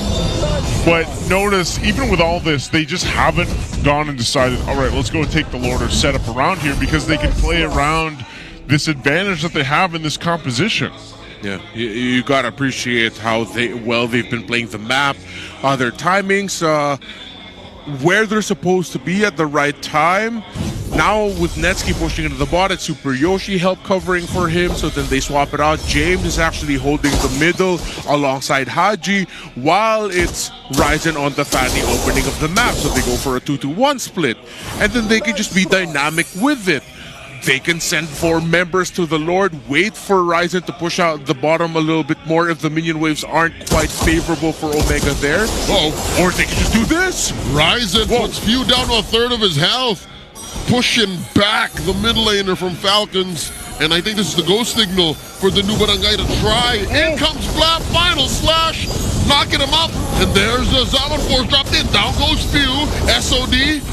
I don't think he's a good target. Oh, you shouldn't. Kyle Deasy gets taken out. In comes Marco. He does press it, but the rest of the Barangay answer back. Marco is taken down by Haji. Ryzen still standing. Flap will not fell him.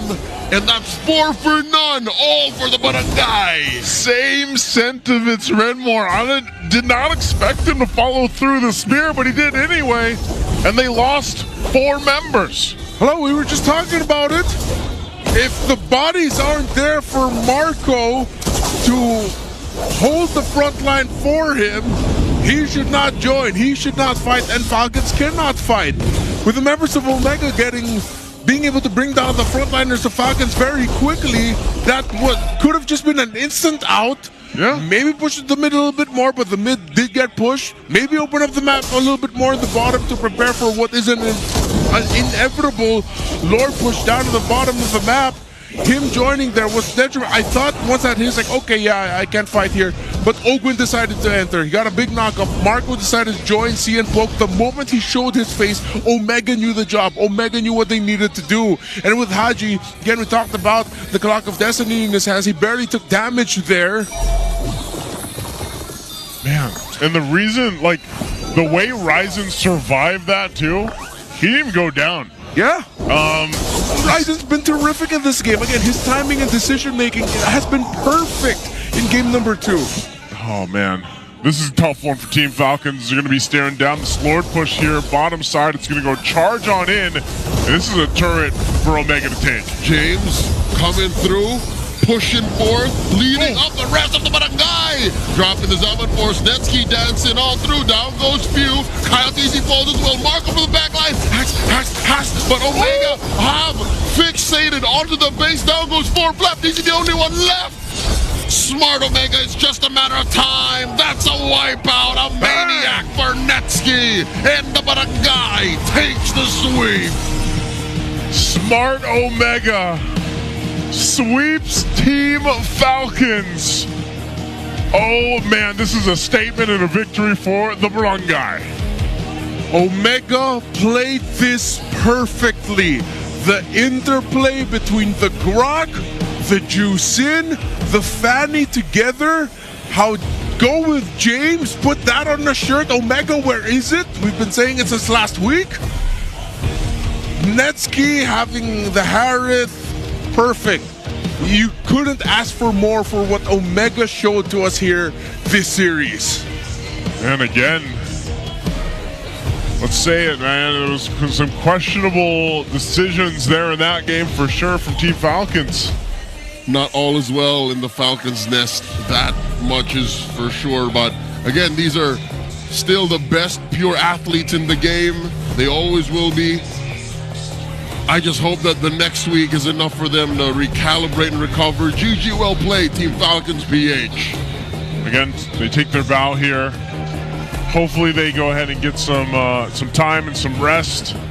They definitely deserve it, and they can come back stronger in week 3. Again, it's still early here in the regular season. They still have plenty of weeks to go ahead and turn things around for Team Falcons and all their fans out there. Well, right now, too, this just goes to show how competitive, once again, this season is. Smart Omega it looks clean. Again, this is a version of Smart Omega maybe we haven't seen in a while, but I can't wait to hear from them on their winners interview. Let's throw it over on stage with Hans, Odin, and Smart Omega. Now this is a way to end week 2. Once again, your winners, Smart Omega! An incredible sweep na nakita natin mula sa barangay. Coach Lembot, I want to be able to talk to you first. So I'll give this to you. Kanina kasi, noong game number 1, I was watching at the audience. Nakikita ko kayo sa player area. Nung nanalo kayo nung game number 1, you had a sigh of relief. You had, parang natanggalan ka ng tinik sa lalamunan. How does it feel to be able to win that game number 1? Ano bang motivation mo kung bakit kailangan maipanalo nyo tong larong to? Motivation, syempre yung family. Tapos sobrang saya nung nalabas namin yung tunay na laro namin.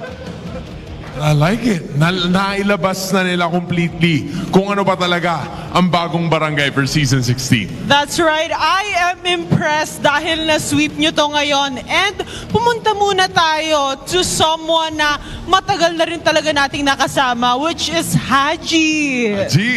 Haji, ang tagal na namin na nakasama ka here sa MPL, no? Ikaw rin ang isa sa tinaguriang kasama sa brawl era. Kasama ni na JP, ni na Carl, and Few. Anong masasabi mo sa legacy na meron na kayo dito sa MPL? Legacy? Ano sabi ko dun? Legacy na ang meron kayo. Oh, you know what, Haji? Pwede nating ibahin ng konti. Ano ba yung pakiramdam mo? Nagbabago ba whenever you compete? Kasi ang tagal mo nang nandito eh. You've been here since like what? Season 2, Season 3. At ngayon nagko-compete ka pa rin. Nagbabago ba yung approach mo sa game? May iba ka bang kailangan na paghahanda na gawin? Syempre nagbabago yung mindset ko. Dati kasi mindset ko, parang sarili ko lang iniisip ko eh. So ngayon mindset ko na teamwork na talaga. Ayun. Di ko na iniisip yung mga stats eh. No more about the stats, no more about the numbers, Odin. And dito naman sa tabi ko, James. Opo. Nanalo kayo against Team Falcons with a 2-0 sweep. Do you think it's the time na ng pagbangon ng Smart Omega? Para sa akin, oo. Lalo na kapag nakakit yung head coach namin. I like it. Para sa akin, oo. Pagbangon na namin to, lalo na pag nakakit yung head coach namin. Ayan. Yung head coach daw nila na shout out pa. Shoutout. Pero James, no, parang ibang aura mo ngayon, ha? Oo Wala nga. lang, napapansin ko lang, ha? Iba Kasi yung ibang ngiti niya mo this season. Oo. Oo. Ano bang meron sa mga kasama mo ba in general? Ano bang meron sa Smart Omega ngayon? Masaya lang ako masaya lang ako na nakapaglaro ulit ako ngayong season. And you know, without being said, Odin, I think, James, bibigay ko sa iyo yung floor para pasalamatan lahat ng barangay na mapunta ngayon at syempre yung mga nanonood sa kanilang mga tahanan. Ayun, thank you so much sa mga nag-effort na manood sa amin at sumuporta sa amin ngayong match namin. Sana wag kayong magsawang supportahan kami. At shout din sa mga nanonood dyan na hindi nakapunta dito sa venue. Thank you sa inyo lahat. There we finally have it. Once again, your winners, Smart Omega! The barangay has claimed victorious and they will now get another win para mas lalo pang mapalago ang kanilang contestant in this season. And you know what's impressive with Smart Omega? Every week and every day, parang pinapakita nila ang bagong barangay. Ito na rin siguro, yung bagong lason or the poison never really left. We're about to find out more about this match with our casters. Thank you so much, Hans Odin. And of course, once again, congratulations to Smart Omega. Yeah, James is smiling different, guys. He needs the merch. Give him the merch. Go with James. Go with James. A happy James is a happy team, it seems like. We didn't get to see him smile as much last season, but now this time we're seeing him smiling. Especially when you've got a Fanny in a perfect game, 5-0 on 5. A Fanny pick that has been questioned, struggled in MSC, was reinvigorated somehow. Teams found a way to reincorporate her, and it seems like you do that through a grok, through extra walls. Just bring up the walls, man. Bring up the ramparts. But also that last team fight in the base when maybe we'll get a glimpse of it here in the MVP highlights, but there was so much crowd control and like even Team Falcons felt that tectonic charge multiple times throughout this game. The grok appeared, I feel like, a couple times it was yesterday, and now here I think we're going to see it more and more. So that means Falcons have a 0% win rate against the grok, at least this weekend alone. Oh, this has been a thorn on their side. It's going to be nightmares. Ooh. But one thing I can say for sure is there was nothing sneaky about what Dean Sumagi did here. Ryzen played clean. He's clean Dean now in my books. This is again a renaissance in terms of Fanny play, because apparently you can do, I don't know, you could do these things with Fanny. Sneaky Dean, clean Dean. He's clean Dean. There's dirty Dean. Not yet. Not yet. Not yet. Yeah, the positive dirty Dean. Yeah. we saw the not so good dirty Dean a while back. Yeah, it feels like what Hans mentioned about the Lason or the Venom.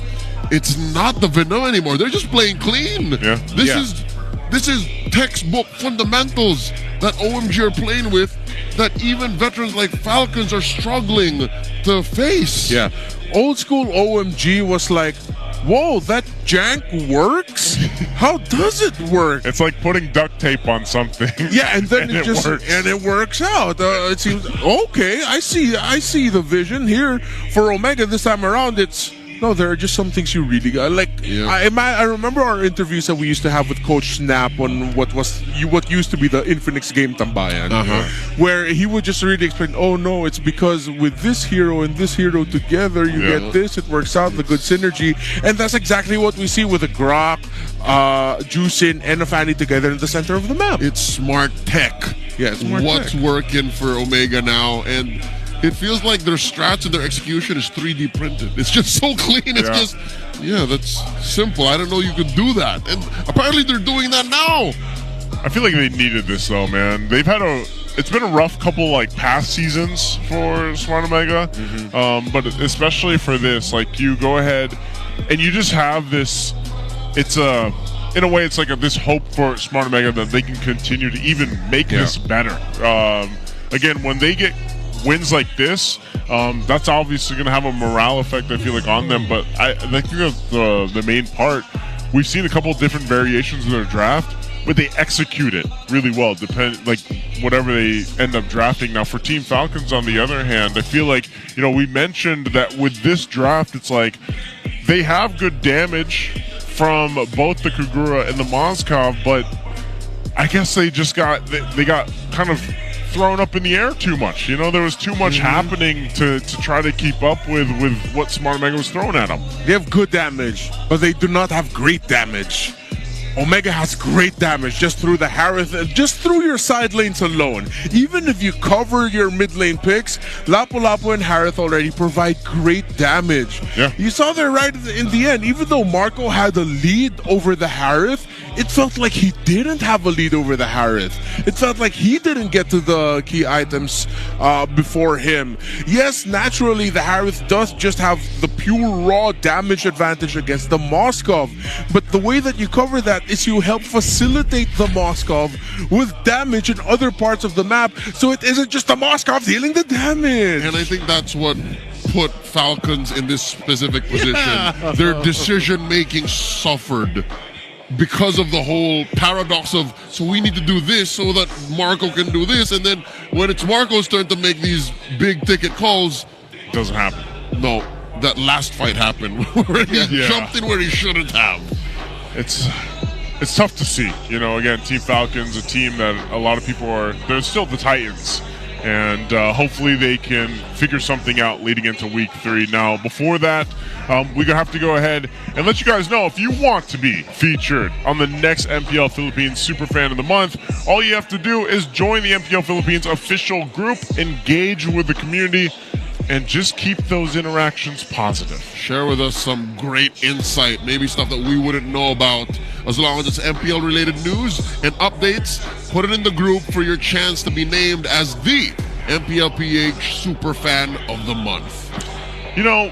I would like to be a super fan, but obviously I'm here, so I guess that makes me. I think we could still be super fans. Yeah, But if you guys want to also not only be a super fan, but you want to showcase your esports skills and passion for gaming by organizing your own local tournaments, you can through eProject Esports for everyone. Participants in this program will be provided with special access to tournament modes, in-game items, diamonds, and more. Yeah, a lot of our professional teams, players went through the eProject, so visit the MPL PH website for more information and how to apply. There you go. There we have it. Our first match for the last day here. Week 2 is already done. I mean, I'm surprised. I feel like Renmar's going to have to decompress a little bit too, because I'm clearly, fine. Don't touch me. The gears are grinding a little bit. Fine. The most analytical people. This is what happens. Right? I'm scaled. Well, maybe we have to hear the answer of what exactly it sounded like with Smart Omega winning that one. Let's have this mic check.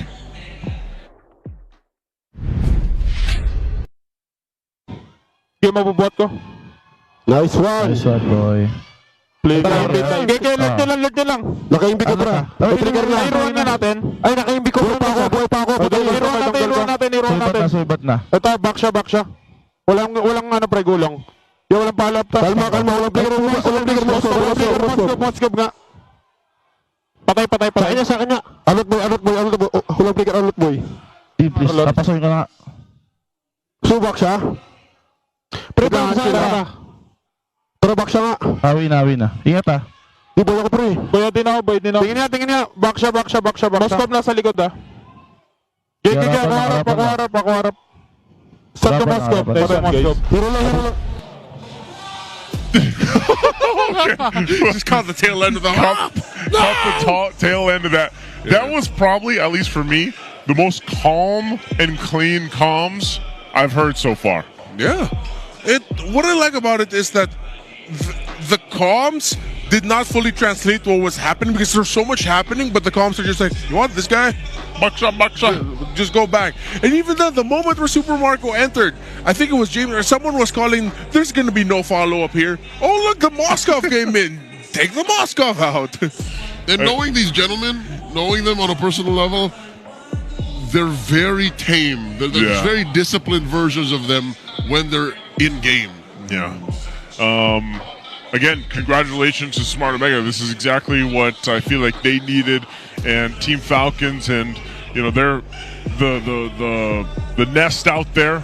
I know you guys are hoping the same thing. So again, share your thoughts with us online, the MPL Philippines official group, and let us know.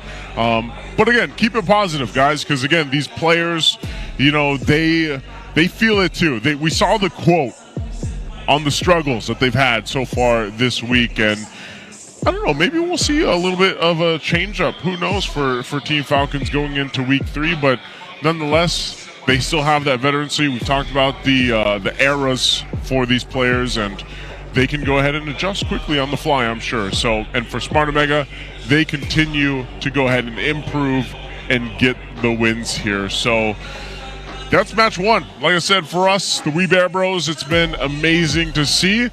We still have another match for you guys, but before that and the break, we are going to be going and to visit Wolf for another visit of the Howl. Thank you so much, casters. At nakita natin na break ang losing streak ng Omega at the expense of giving the losing streak doon naman sa Team Falcons. At kung babalikan natin yung keys to victory kanina, I recommended na i-watch out yung early game macro dito ng side ng Omega dahil ito nga exactly yung napanood ko nung unang-unang laro ng Omega. That was week number 1. Day 1, he was playing the funny as well. Si Ryzen, yung kanyang trade portfolio dito ay napakaganda at nakatawa pakinggan, pero napakasimple lang yan. Ginamit ng Falcons ang Baksha in 2 games, and in this game number 2, nakita natin na nung inuna ng Falcons ang Turtle, ang ginawa ni Ryzen ay katulad nung ginawa niya nung week 1, day 1, which is kumuha ng farm outside of the map. Binigay nila ang first Turtles doon sa side ng Falcons para makakuha ng mas magandang trade-off when it comes to the gold. At kung sabihin natin pa 100 gold lang yan or 200 gold lang every minute or every 2 minutes, kapag nag-pile up na nga, doon natin naramdaman na naging impactful to para doon sa Fanny at pati na rin sa ibang mga members ng side ng Omega. Katulad ng Harith na bigla na lang din malakas pagdating ng third Turtle. At yan ang ating second point. The third Turtle sometimes is more important than the early Turtles kapag ang kalaban mo ay team na pang late game pa, katulad ng isang Moskov.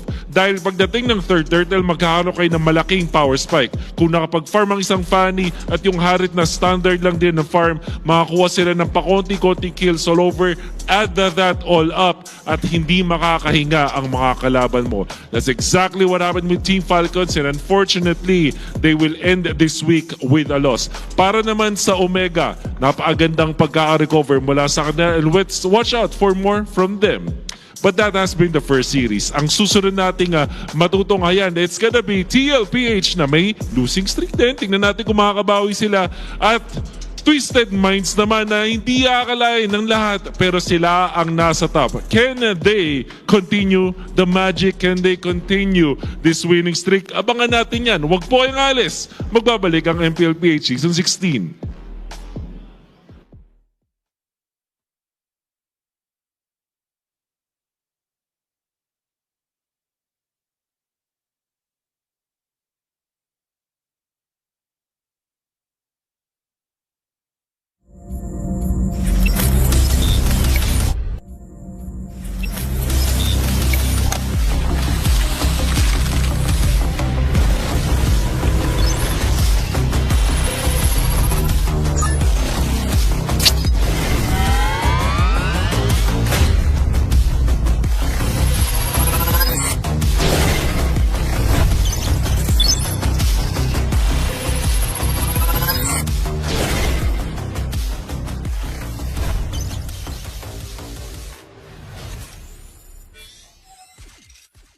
napunta dito! GG, bro! Don't worry. Be only with Smart Power All 99. Hindi bitin with 10 gig data to power your games plus only Facebook or only TikTok. Load now!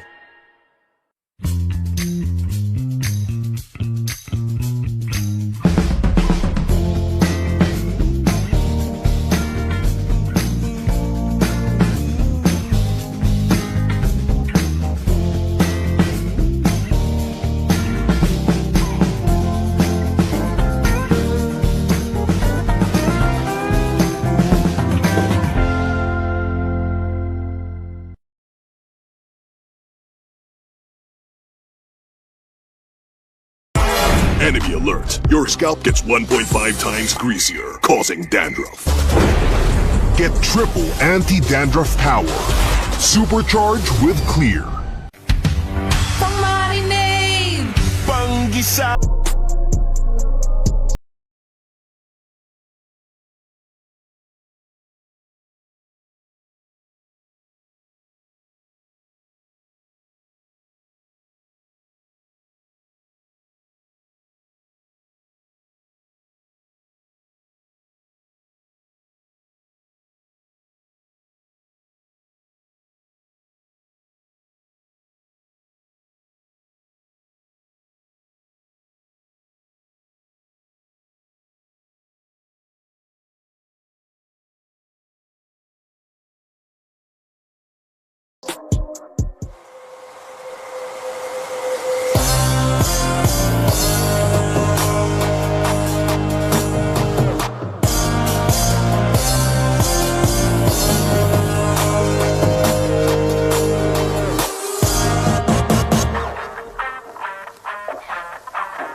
Malakas, Pilipinas, malakas, kahit anong lane, we become the monsters.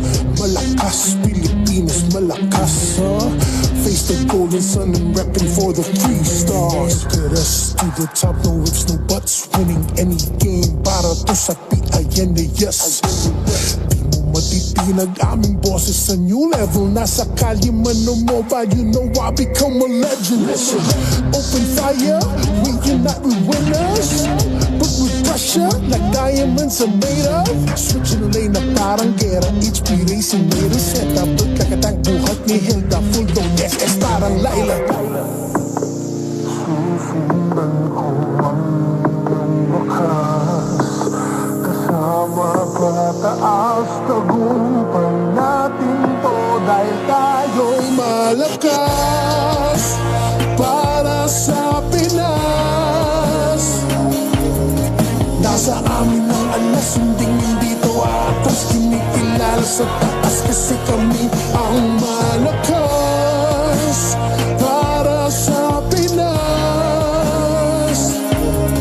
Nasa amin ang alas, hindi to atas, kinikilala sa taas, ganito kami sa Pinas, yeah.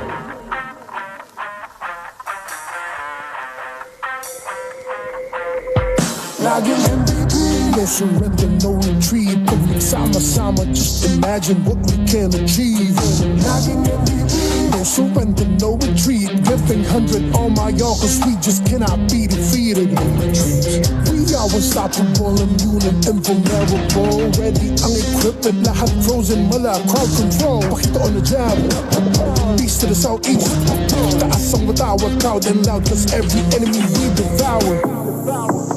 Susundan ko ang iyong wakas, kasama pataas, tagumpay natin to dahil tayo'y malakas para sa Pinas. Nasa amin ang alas, hindi to atas, kinikilala sa taas kasi kami ang malakas para sa Pinas. Nasa amin ang alas, hindi to atas, kinikilala sa taas, ganito kami sa Pinas, yeah. Lakas, Pilipinas, malakas, kahit anong the monsters. Malakas, Pilipinas, malakas, face the golden sun and repping for the 3 stars.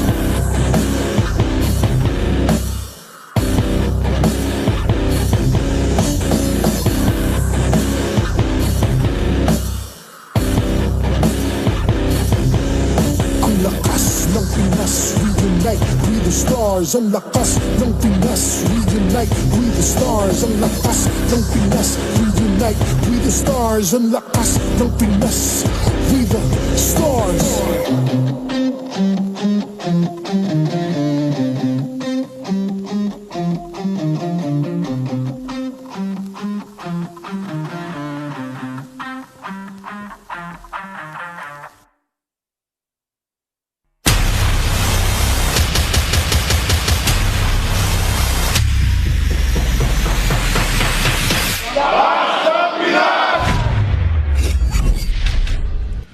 And welcome back, everybody, after the break there. We hope you had plenty of time to go ahead and hydrate because this one is a heated matchup. It's still us. It's the We Bear Bros. It's me, Nice Suit, Leo, and Renmar. How we doing, boys? Hold up. Yeah, what's up? Wait, dude, where's your coat? Well, do we need coats? I mean, it's liquid, it's twisted. Coming up next, at some point, we're going to be taking off our jackets, so I preemptively did it because this match is going to be hot. He just wanted to show off his gains, Leo. His guns. His guns. No, that's not it. Real quick. No. Hey, again, if you missed the last matchup, ladies and gentlemen, Omega brings Falcon down in a dominating sweep. Yes, if you have to read that twice, that's fine. Read it twice. Smart Omega took down the Titans of the Teen Titans. I was going to say the Teen Titans. They're not teens anymore. Yes. Some of them are, but Team Falcons, they brought them down. It was an amazing series. Again, Smart Omega are going back to the roots of fundamentally clean, smart tech in the land of Dawn. And it's clear that not all is well in the camp of Team Falcons. Yeah, I am not mad, just disappointed. Sounds like a true parent, right? Anyway, we also want to let everybody let you know you can level up your game with Vibe by BPI. If you download and sign up for Vibe, you'll get 50 raffle entries. Last month, 200 lucky winners received 1,250 MLBB diamonds each. This month, we've raised the amount for you to potentially win, get this, 50,000 diamonds. Yeah, so make sure you download and sign up for Vibe now. Begin an epic tomorrow with Vibe by BPI. I use the app. It's a great way to track my points. It's how I pay for you too. It's how I pay for my mortgage. Oh, it's really? I wish we all had a mortgage. Thank you. Thank you, Leo. This is too much for a 22-year-old. I feel like I'm falling behind. Yeah, you're 22. You know, I'm 41. What? Ladies and gentlemen, you want these moments to last, and how often do you get to interact with your favorite athletes? Snap a photo with any MPL PH player during specific moments while inside the MPL arena for a chance to win diamonds. Yeah, all you gotta do is make sure that you use this graphic as your shot list, and once you snap the photo, post it on your profile with the required hashtags, and you have until, remember, September 8th to submit your snaps. Please use the hashtags. That's how you qualify for this when you post it, and the announcement of winners will also be on September 11th. Yeah, don't forget the hashtags, guys. That's how we go ahead and keep an eye out. Don't forget also to keep it on public, by the way. You got to make sure that, you know, we can all see it. Hey, something's different here. What?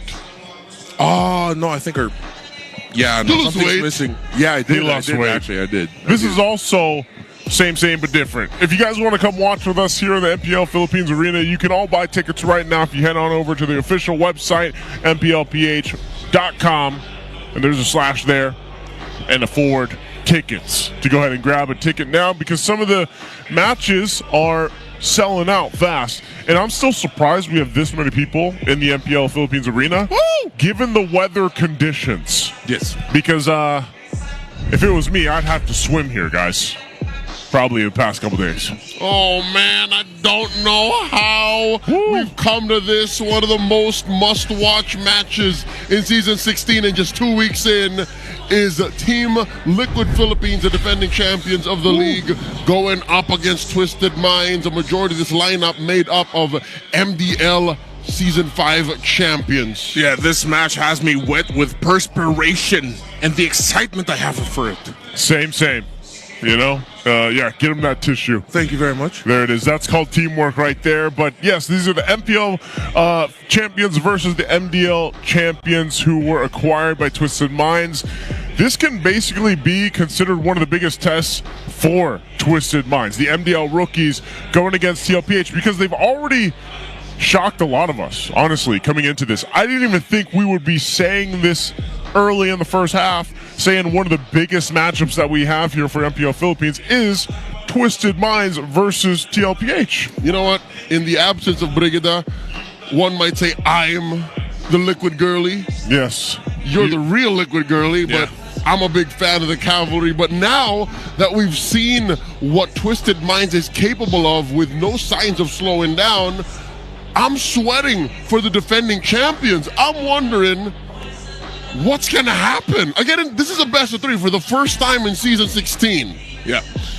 We are not overreacting here. It's not just the talents. Going into day number 3, I looked online, saw the beat of the community, and there's a lot of people saying Twisted Minds are actually the favorites heading into the series. It's real. It's real. The hype that Twisted Minds has gathered because of just how freaking good they are at MLBB is solidified by the community online. And speaking of our community, we want to ask you guys what you guys think. What is your favorite meta right now? We spent some time talking about this in the previous matchup, and we will be talking about this as it develops. Is it A, fundamental meta, B, Ube, C, Echo Express, or D, utility jungle era? Let's just throw D out of there because I'm not sure how many people are actually going to say they enjoyed it. Did Joseph, I take this personally. That is my favorite meta. It was a meta that defined a good year or two in MLBB esports, and I'll tell you now, casting has grown, the pacing of the game, because of the jungle, utility jungle era. Okay, now that you added the last little segment there, I can see it. Yeah? I can see it. I still wouldn't vote for D, though. I think. What would you vote for? I would definitely go for C, Echo Express. I'm like a tie between B and C because of how influential it was to where we are now. Because the Ube Express birthed the Echo, Ube birthed Echo Express. And you know what's cool is today we still see versions of all of those. And that's why I'm always so happy, you know, talking about the current meta that we have, how it's developed, and we get iterations of everything we've seen. So before that, let's go ahead and welcome out the teams to the stage for our matchup. Can the defending champions recover and give the Minds their first loss? It's Sanford, Carl Tizzy, Sanji, JP, and Oheb, Team Liquid Philippines!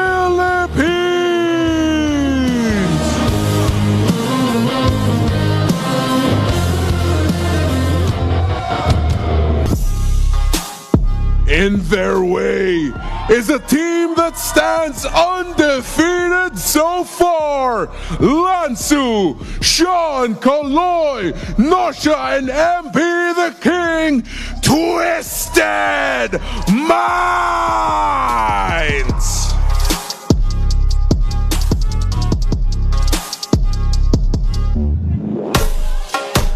To oversee and uphold the tournament's integrity, our marshals, Joshua, JJ, Patrick, and Jeff.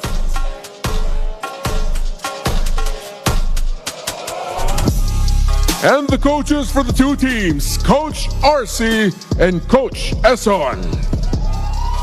MPL Arena, you know what it is. Make some noise!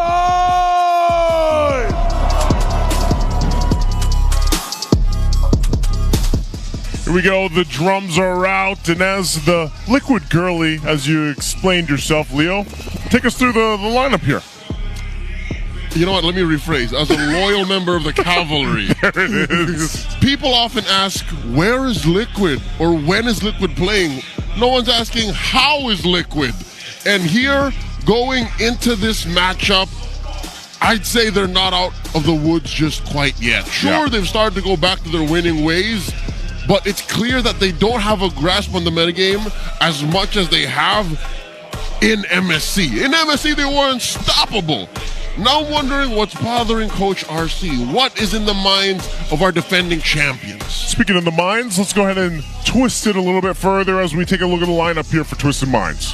In the minds of this team is one thing: victory. Yes, sir. And you just see it in the confidence of how they play, how Kaloy, Lansu, Sean, and Nosha have fit into this league alongside the very experienced MP the King, and told the rest of the world, hey, kind of looks like we've been here for what, 15, 16 seasons now too. Yep. These young men have turned into superstars in a span of 2 weeks. This is insane. I mean, look at the first blood stat alone. Look at all the stats for Twisted Minds. Again, that's what a lossless record is going to do for you. An undefeated record is going to do for you.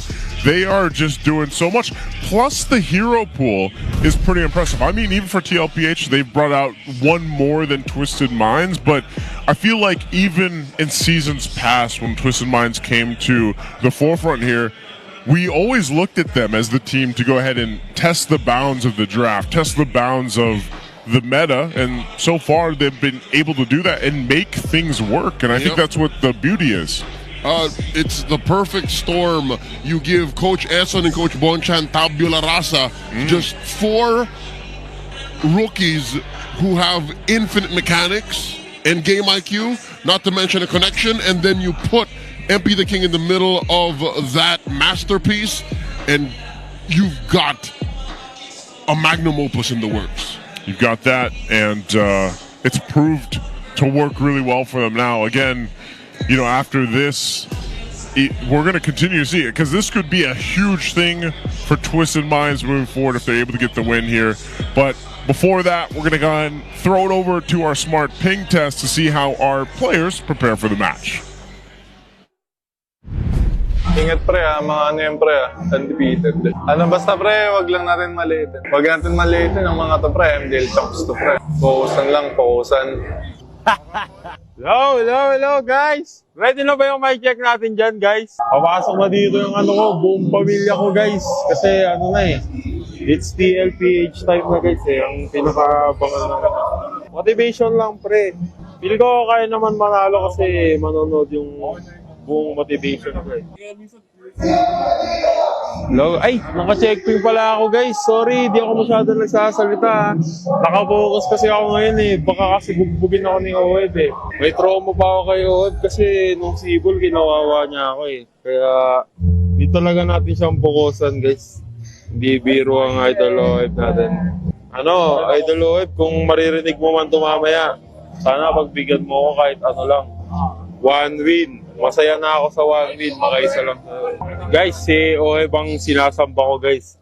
Posisyon walang sinasamba ako. Si Oeb sinasamba ko. Kasi isa siyang real GOAT. MSC champ, BPI rich guy. Marami siyang pera. Sana patawarin ka ng Panginoong may kapal Oeb. Kasi sobrang tayo mo ng pera Oeb. Bigay mo na sa amin yung laro na ito. Shoutout sa panonood guys. Medyo dumadami na yung guys. Lalo na sa pamilya ko guys, buong bloodline ko mapunta eh. Sasayangin ko yung oras nyo, di ko kayo bibigyan ng magandang laban. Gusto ko uuwi na kayo agad, tapos bad trip kayo sa akin kasi talo na kami. Itutuloy ko na yung theory ko guys, tapos na ang August mamayang gabi. Sa mga nakasurvive ngayong buwan guys, maraming salamat sa inyo guys kasi salt air ngayon guys eh, kung alam niyo yan guys. Salt air. With a rust on your door, I never needed anything more. We might as well call that nausea pink test. Yeah. Because that's all about Oeb was there for like a couple seconds. That felt like a live stream. I thought for a moment you get the notification you get. For a guy who says he's locked in and doesn't have much to say, Nosha had a lot to say. He does. I feel like we've seen him now a couple of times through our smart ping tests. Again, he seems to be one of the more like vocal ones, I guess, when he's got the camera on him. Even in some of the interviews that we've seen with him. So that's how they prepare. But I think again, keeping up that maybe it's the secret to the sauce here for Twisted Minds, like that light-hearted attitude, like reaching up against some of these most difficult opponents, gets them the win. And I think this is a product of their school of hard knocks approach to MLBB. They know how difficult it is to come up as an amateur player. Yeah. Because they grinded their way to this spot now, and everything that comes their way is just easy peasy. Right now, this is coming our way. It's going to be the Howl once again with Wolf to go ahead and take us through the Infinix keys to victory. Welcome to the Howl. This is Wolf bringing you the Infinix keys to victory. It's Twisted Minds going up against TLPH. At ang huling pagkikita ng dalawang teams na to, sobrang one-sided para sa mainit na Team Liquid PH ng Cebol qualifiers. Kaya nga lang, baliktad na ang sitwasyon ngayon. Ang mainit sa ating liga is Twisted Minds ang ating mga rookies. At para manalo sila sa serie na to kontra sa TLPH, all they have to do is to deny the Granger. Naalala natin nung last time na nagkita sila, yung Granger yung pinamalaking problema. At hindi lang to basta sa pag-ban o kaya pag-counter pick or pag-deny pick, pwede na rin nilang gawin dito ay talagang i-counter yung hero na yon. Dahil kung maalala natin na malaking problema si Oheb sa Twisted Minds with that Granger. And also, kailangan nilang i-twist yung ating laban gamit ang rotations at hindi yung draft. Ang ibig sabihin nito ay huwag silang masyadong mag-overthink sa kanilang mga draft choices at mukhang hindi naman nila ginagawa yun. Hindi nila kailangan ng lason picks laban sa TLPH. Ang kailangan nila ay paglason with their rotations na nakita natin ay effective in their past series. Para naman sa TLPH, they have to watch out for the level 2 power spike ng Twisted Minds. And although this is really funny to hear, talagang meron silang kakaibang power spike kapag level 2 sila, nag-group up sila as 4 around the Little Wanderer area at dun sila nakakuha ng malaking win in the early stages of the game. For TLPH, they also have to win the first turtle dahil ito na yung pinaka-importanting objective. To be fair, TLPH has been known as a team na talagang napakalakas sa first turtle fights at makikita din natin to later on for sure na ifo-focus ng TLPH. They just have to control it at dito na magugulo yung laro ng Twisted Minds. Kaabang-abang ang bakbakan na to, so punta na tayo dito sa draft. Back to the casters. Thank you so much, Wolf, and that's once again the Howl there at Infinix Keys to Victory. Renmar, I'm going to ask you, so is this just very specific to TLPH where it's, in this specific matchup, like the first hurdle, is that important that they really should focus on it?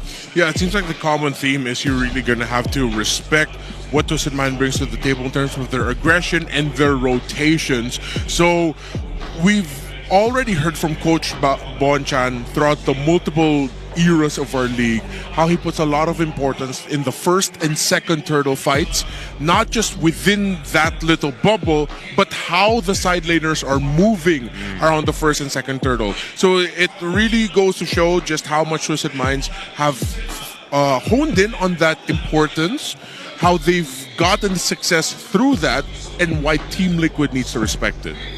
That level 2 power spike as well seems to be the case for a lot of the teams that we're seeing here, but also here specifically, I felt TLPH can do that themselves, but also Twisted Minds in their games leading up to this point, they've showed us a lot of this situation where they can get the start going really early on and then lean in on that. And so that's twist the rotations, not the draft here, but I feel like they do both, honestly. And that's what's scary about this team, the new hotness in Season 16. The fact that you don't even see it coming when they're about to pull the plot twist on you. They could be drafting a normal lineup, and then suddenly they pull something from out of nowhere that even the most popular streamers and content creators haven't even shared just yet. That's how lethal a team that takes the game as lighthearted yet as seriously as Twisted Minds does. Like this, as you were explaining that lightheartedness, you see them trying to, Oheb and Nasha here, trying to connect the burger or the heart. But looking at their stats across them too, I feel like, again, Nasha's shined the most because of just the games that Twisted Minds has have. But we see this where I feel like some teams really play into their gold laners and others are able to go ahead and capitalize on that portion of the game where it allows the gold laners to get online at their own pace. Ain't that the hot button topic in the past week? Yeah. Who are the best gold laners and what are their attributes? We now know, given the multiple international titles that Oheb was won and the multiple MPL titles he has under his belt, where does Nosha fall under that? Like, what kind of gold laner is this young man? Yeah, that'll be determined over time. So far, it's been someone who is not afraid to take the reins of the moment when you need the gold laner to make a play, the play to turn the game around. He will take it. The last time we really got to see a player like that shine under Coach Bonchan was in Season 7 when he got a young gold laner by the name of Oheb in Blacklist International. So the fact that Twisted Minds, what I love about hearing from their answers in interviews, they always put a lot of that importance of reminding each other what their roles are and reminding each other to check your head, be level-headed, don't get too hyped. Their interviews always go around that theme in terms of what Coach Bonchan and Coach Eson teach these young men. And then if a majority of you are 3 dudes making their MPL debut, one hungry to make a name for himself again, this time a much better name in Lansu, the fact that they're so open to that is just very telling of where this team could potentially head towards. And it's refreshing. Yeah. It's nice that a team that, again, did not really have to prove themselves are checking everyone and saying, look, this is how we play. Yeah. And we're in the lead. We have a streak. You're the champions. Do something about it. This is my biggest twist so far here for Season 16 was seeing how good they've been. And you can see it. Like, even when you get the little bit of camera works for Twisted Minds, like, you can tell that they are, having some fun with it. But also when it comes time to the game, they're really locked in here. So jumping in the draft for Game 1 in this best of 3 between TLPH and Twisted. We got TLPH on that blue side, and you saw they've got a 25% win rate right now on the blue side. Still going with that way, and Twisted over here on the red. The bans are done for the first phase. The YSS is open. Let's see if Team Liquid will be locking that right away. They go for the Jushin instead. It's a priority for Sanji. They're willing to give one of the MP the King's most successful picks so far this season in the YSS. Undefeated, 2-0 is his record. So Twisted Minds will most likely be getting that and then getting a strong presence that could potentially help hold the front line. Maybe a Rome EXP Flex as one of their first 2 picks.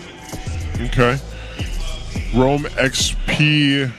Again, it's funny because even do they pick up their mid laner too here, or do they just wait for the red 3? Well, there's a Rome EXP Flex, maybe a Harith also to pair alongside with it. No, they go for the Kimi instead. So these are 2 heroes who actually have, as we mentioned earlier, a strong level 2. Once they both have that, it's difficult to trade with them against the center of the map. So Liquid look for stability in the EXP, stability in the mid, and stability in the jungle. Liquid's being a little bit more conservative here, while Twisted Minds, with one of their best picks for Lansu, actually this Uranus gets respect banned by teams this season. They end up picking it up. That's an MVP performance, Uranus. So Liquid knows what they're walking into by not banning it and by Lansu picking it this early in the draft. Oh, we have in our presence here the ladies of Team Liquid who competed at MWI. Oh, they're here. Yeah. I missed it. I missed it on the screen. It's good to see them back in the arena. Yeah, they made it. Yeah, and they actually spent a lot of time last season also coming to MPL PH to watch live, so it's good to see the ladies here as well. Yeah, good to see everybody here that made it out, of course, again, for our final day for week 2 here. Last couple bands coming out. There goes the Granger, the Gadakacha. Again, gold lane for Oheb. What are we thinking in his hands? The Moskov still up unless Twisted Minds takes it or is willing to go for the trade. Okay, they get the Moskov because most likely Twisted Minds will end up with a Joy in the jungle. Liquid get the Harith away from the hands of Nosha. But Nosha, I think at this point, is building a name for himself as a Moskov in the gold lane. They bring back an old favorite in the chip. So now you're going to think twice about picking a Joy in this scenario. That's a Daddy JP special right there. He's re-debuting. Yeah, re-debuting it. This is looking like shades of the utility meta we were just talking about with our community poll here. Now, last pick, they still need a XP. No, they still need a jungle. That's right. Joy, man. Don't knock the fact that maybe the Uranus is the jungle. Right. Beat of the flag. Well, never mind. I was there with you, Leo. You know. Yep. I wouldn't say it's the first time because we've seen James Banks of AP Brent try, but here we are. This is a much sounder pick in the jungle. The joy in the hands of MP the King. Yeah. So Team Liquid Philippines, I think they're looking at this from a very 5-man, at the same time macro focus, to see if they can overwhelm the young men of Twisted Minds through that. At the same time, because of the draft that they have, one of the main proponents as to why Twisted Minds do so well, MP the King, now he can't just do what he's done for majority of the season so far, which is let me just do what I want whenever I want, because I can count on the rest of Twisted Minds to be okay with me. And the stats show it, the early to mid game potential, the survival potential, and crowd control favor Team Liquid so much that the overall score in the lineup is almost double that of Twisted Minds, which goes to show how demanding the Twisted Minds draft is for game number 1. Well, here we go. Before we jump into the land of dawn, you guys can let us know in the chat which team you think is going to grab game 1 based off the draft here. Will it be Team Liquid Philippines or will it be Twisted Minds to surprise everybody a little bit further here? It's our last match for week 2. We're jumping in to find out. Now, leading into the early rotations, one of the discussions that we had too earlier on about Twisted Minds was Sean's performance. The discussion of putting him up there with the S-tier mages. And I think he's done a relatively good job, but even this is a test now for him to go against, toe-to-toe with Sanji here. Oh, Daddy JP tried to bother MP, but he wasn't having any of it, crossing the jungle a little too soon, and they're still going for the counter invade. Here comes Carl Teasy to answer back. This is a big fight waiting to happen. Sanji forced the flicker out. That was almost a 4-man collision. Yeah, it looked like Sanji was having difficulty getting that last proc up onto Sean and MP the King. That's why he ended up there. He tried to lift them up into the air and reposition them, but it just took too long. Hence why he had to burn that flicker out. And so that's one of the level 2 power spikes we're talking about with Twisted Minds at the center of the map. Once they hit those level 2s and MP the King gets his first buff, they usually go for a jungle invade. Yeah, so the power spike difference here between he burned the flicker. So he's got a soccer punch on the way out. I was gonna say he's just like throws the spear, and but yeah, the power spikes for both these lineups are a little bit on a different timing, I'd say, aren't they, Renmar? Yeah. The thing with the Team Liquid Philippines power spike now, though, is that if they can get an early kill, that's why they're so aggressive right now. Their power spike is going to feel so fast if they win Turtle 1 alongside getting an early kill. While for Twisted Minds, you know it's going to be there. They're playing around a Joy, a Kimmy, and a Moskov. It will arrive. It's not a question of when, but how. Oh, Lansu almost gets punished, but not enough of CC. Now in comes MP the King. The damage is good. Lansu putting on stacks. There's the Appraiser's Wrath, taking MP the King down a quarter of his health. Not sure if he's healthy enough to go for this turtle as TL PH circle around the pit. Yeah, they got the ultimate out too, so MP is going to fight for this. Ratchet Pulse starting it up. Sean dropping the artillery. Carl D executed with a retribution. Sanford backing off. Lansu takes him down. First blood over to Twisted Minds. Down goes Sean. JB punches him into the ground, but they're not done. They're trying to take down the goat, but he won't fall, not without a trade. Down goes one. Another might fall. Sanji punishes Kaloy as he gets taken down. Lansu, the only one left from Twisted Minds in the scene. Happy with what they got. Liquid scores. Yeah, they were pretty sure they would have been significantly happier if Carl TZ didn't fall there, but the fact that they got significantly more kills over Twisted Minds, well, they're going to be definitely happy with that. First turtle, MP the King spots JP. MP wants to take down JP. Sanji disincentivizes him. Nosha throws out the SOD. Not going to be pressing that button just yet. Yeah, this is interesting too, because in that last fight that Twisted Minds decided to go for, even when Sean decided to swing on around, JP and Carl, well, actually JP and Sanford did a great job at just kind of blocking things, and that's what they're going to have to be able to do. And that's why the Lapu Lapu once again works so well. Lansu can do the same thing for his team. They're going for those setup potentials, and this is also the same thing, whereas like if MP the King isn't able to go ahead and pump out enough damage on this Joy, which should work synergistically with a Kimmy, we've seen this actually before, then they can play into Nasha. Now Nasha, as long as he doesn't get focused on, which I expect TLPH to do now as JP is setting up, they'll continue to put pressure up here because they know how that Moskov timing is going to work for this game here. Team Liquid Philippines, you really need to acknowledge the Uranus-shaped elephant in the room, which is, well, Lansu. As much as you want to apply pressure onto Nasha, again, that power spike will arrive. But if you do not answer this Uranus early on, if he goes into minute 10, 3-0, 4-0, that Uranus can hold on and you'll be surprised. Wait, how come they're surviving so long despite us barely receiving any damage? Because you didn't get to answer the Uranus in the early to mid game. Oh, here they go. Lansu looking to sandwich TLPH. He gets caught by 3. The choke here by Sanji. Sean raining down the damage. Sanford pressing the bravest fighter. Kaloy answers back with the greatest glorious pathway, and now the SOD thrown out. Not sure if Nasha wants to press this, and look at that massive CC. Lansu takes down JP. He's not done, wants to take down Sanji too, but Carl Deasy falls. All of Twisted Minds are here, and they're going for the turtle. They do leave Oheb free to farm.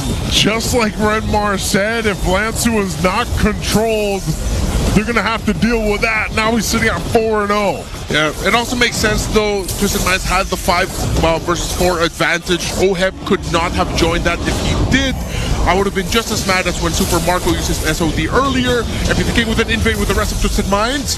Sanford got the orange buff though. All right. Misplaced, but not stolen. Yeah.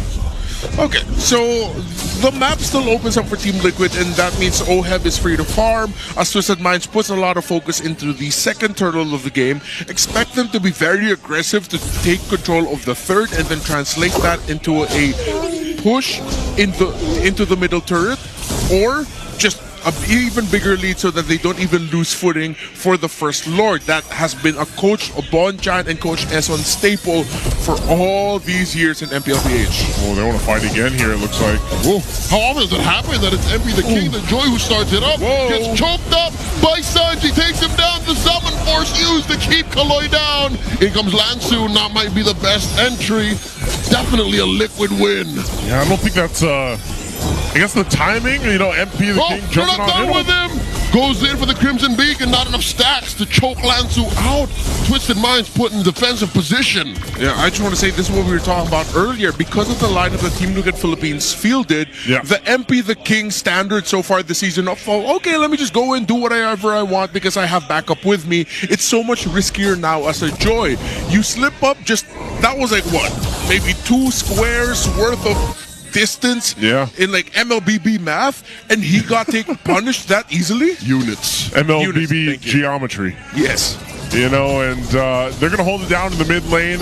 This next turtle's coming up in about 30, but, you know, so far it's more so of that timing that Twisted Minds has to be careful of when they approach the fights, because TLPH, what we've seen them do in the past is, even if they have a little bit of struggles or a little bit of a bumpy road in the early game, they're one of the teams that just adjusts so quickly within the game itself. And even so, they put pressure on the macro level here, so MP will go ahead and clear this out. He'll rotate in. I'm not sure. He'll grab the purple buff, but then this is where that fight for that turtle is going to come up here, and depends how they want to play it out. The MPL Cambodia alumni and champion sensed something was fishy.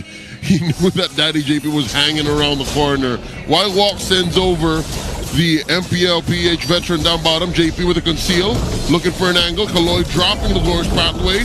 Turtle here at about 10 health gets taken down by Carl D's retribution. 2-1 is the score for that. and now Sean displaced by Sanford. Lansu gets choked out, taken down.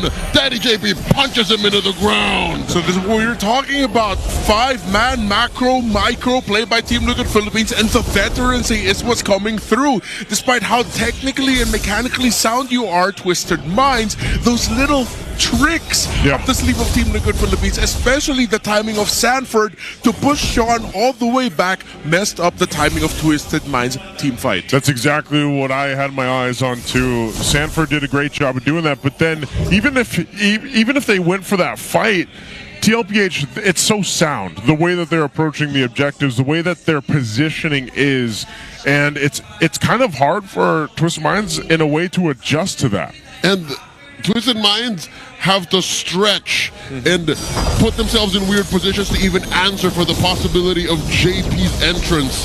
Now Lansu here, once again, threatened to get choked by Sanji. What Lansu is doing is criminal, trying to isolate 2 to 3 dudes alone. But what Liquid is potentially throwing over is much scarier. And Sanji is telegraphing that, building that second item, Sky Piercer. Aloy, he's tanky enough to deal with this. They're just trying to keep this tier 2 up. Do they force a fight here? They clear out the minion, but the rest of the team is here. Here comes the rest of the cavalry as Kaloy is forced to use the Glorious Pathway defensively. Oheb pushing in. That tier 2 down bottom. Sean gets taken down by Sanji. A stack over to the Chef's Piercer. Look at how Team Liquid Philippines are taking every team fight. Again, this is just the veterancy. I like how Oheb and JP thought twice about joining the rest of the fight. When the SOT hit from Nausea, they waited, and when they saw that, okay, it would be too risky for Nausea to take it, that's when they decided to go forward. Carl Tizzy on the Swiss Army Fredrin has been the actual true roamer in this lineup, and he's zoning out and holding the front incredibly well for Liquid. Oh, they're not letting Lansu go. Zaman forced in by Oheb. That's a lot of damage. Brazer's Wrath to take him down. Sanji served up another kill, another stack. The answer to this Uranus seems to be a whole lot of crowd control, and also Sanji bringing him back every time he tries to escape. Yep. And you gotta add to that the itemization of JP and Carl TC. They both rushed Radiant Armors because they knew MP the King and Sean would be their biggest problems at this point in the game. But then Carl TC decided to rush the Blade Armor after that. So even at this point, Nausea can barely poke down Carl TC. MP the King almost gets brought underneath the Appraiser's Wrath, and they're not done. Kaloy might be forced to use the Revitalize, does pop it. Glorious Pathway as well. Lansu putting stacks on Sanford. And look at the front line, Delman forced by Oheb. Kill one, finds another. Lansu, he already knows how painful this lineup is. Gets taunted back. So goes back from the back lines. And now here comes Nausea. MP dashing on through. That's a lot of damage from the Joy. Down goes JP. Sean gets taken out. And Nausea gets popped by 40. Lansu follows up. Liquid ain't playing. What a fight! The push and pull, the turnaround. Carl Tizzy was able to get the Appraiser's Wrath off in time, and then Sanford conserving his flicker so that he can close the gap between him and Nausea. I thought Twisted Minds would eventually win that, but Liquid were ready. 40 has no breaks. Bravest fighter on the MP the King. Push him from out of defensive range. Kaloy gets taken down underneath the base. That was in between it all, the base turrets. And TLPH isn't letting up. The Lord will be worked on. It's going to be cleared out. But now the mid wave. Sanford takes a couple shots and he'll swoop on out. But they want to go for this mid turret and Twisted Minds. I'm not sure if they're going to be able to end the game here for TLPH, but it looks like they got what they wanted. Carl TZ and JP continue to impress me this season with their performances. This is another highlight on the chip in the Fredrin. Carl TZ and JP, their interplay of, okay, I'm going to go forward, make sure that you're peeling for the back. So many times we've talked about the share of responsibilities with being the EXP laner and roam, but look how they juggled that. JP fell down here, but then Carl TZ eventually switched up so quick into, all right, let me be the guy protecting Oheb and Sanji, and let Sanford Sanford be the guy fronting now? I'm really interested to know, the comms in some of these later fights, just because of how good it's juggled around. You can see how defensive they're built too, and why it's working. Perfect itemization. You have all three frontliners going for Radiant Armor, Blade Armor as their priorities and defensive items. And that's exactly what you need to shut down the damage profile of the Joy and the Kimmy for the Radiant Armor and the Blade Armor for the Moskov. It's working so well, the itemization here. Now they got 9,000 gold ahead of Twisted Minds. So now they're looking to cap out a couple more base sorts if they can, even before the next objective, but Twisted Minds will clear things out. Oh, Sunshine is cutting it very close. Yeah. It's just the two of them. It's just the two of them here, and still they're that confident that they're not going to get caught. Yeah, they still have to be careful though. This is one of the Team Liquid Philippines sicknesses. You're going for the siege, suddenly you get wiped. Oh, let's see. Couple hits on this. They'll drop the Zombie Force just to get the turret. Discipline route, they'll back off. I don't think Twisted Minds wants to force anything with this, but Sanji's just going to keep toying with them with a lantern here. Oh, ouch. Does get a few beads on Lance, who cuts him in half. Lord's going to spawn in the lower quarter. I think this is what Liquid is setting up. They're giving Twisted something to think about. Yeah, despite Lazu starting 4-0, and that really cut it close to Team Liquid Philippines, giving winning conditions to Twisted Minds, they were able to recover quickly and put a lot of pressure onto that Uranus. Let's see if Nosha's going to try to throw an SOD to steal. They're not even going to try it. They're just going to wait as Carl Tizzy and Team Liquid will be marching with the Lord. That's effectively what Sanji was avoiding. You see how he put himself right around the purple buff? Yep. Because he's trying to catch stray bullets. Yeah. Impressive. You basically can too. It's happened too often. Yeah, it's happened many times. So they're going to go ahead and get ready to march in with this Lord. They still have that one base turret to get through for Twisted Minds, and this will be a difficult defense to pull off. This definitely is in tune of a game-winning push. There's the conceal, though. TLPH in the base. Daddy JP's got a flicker. Watch out for where he places that shortcut. Nosha backing off. The glorious pathway used defensively to stop the entry. MP the King takes down. Gets taken down one, and Lansu falls. Oh, heavy even without the Zaman Force. Nosha falls. Kaloi might follow up a shortcut just to make sure. TLPH stampede through. Slowly but surely taking game one. And you can hear it there, TLPH, an express of their own, the Stampede takes game one. Twisted Minds may have been impressive so far this season, and this is not the first time they got stomped like this, but it feels different, because this one was Liquid coded. Twisted Minds are going into this with a streak, who are known streak breakers. Yep. Team Liquid. Team Liquid, man, it's Twisted Minds was doing so good up until they weren't. And again, this is TLPH playing this lineup that I don't know if we've seen this combination, this specific combination yet from of a team from TLPH with this utility, because this was a utility overload that worked out really well. This wasn't a debut for Chips, right? Like, we've seen Chip one other time, I think maybe one time. But, again, it worked so well with Carl Tizzy here, our game MVP for game one. Making that Fredrin work so well with this Chip. I feel like this is the second time this season that I wish you could actually have, like, dual MVPs.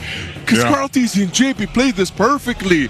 Carl Tizzy would not have shined as much if JP didn't do his job properly, and vice versa. And Twisted Minds wouldn't have had such a difficult time if not for how JP folded the map in half. Yeah, because of the macro pressure applied by Chip, again, the demand here for this Fredrin is to eventually become the Rome.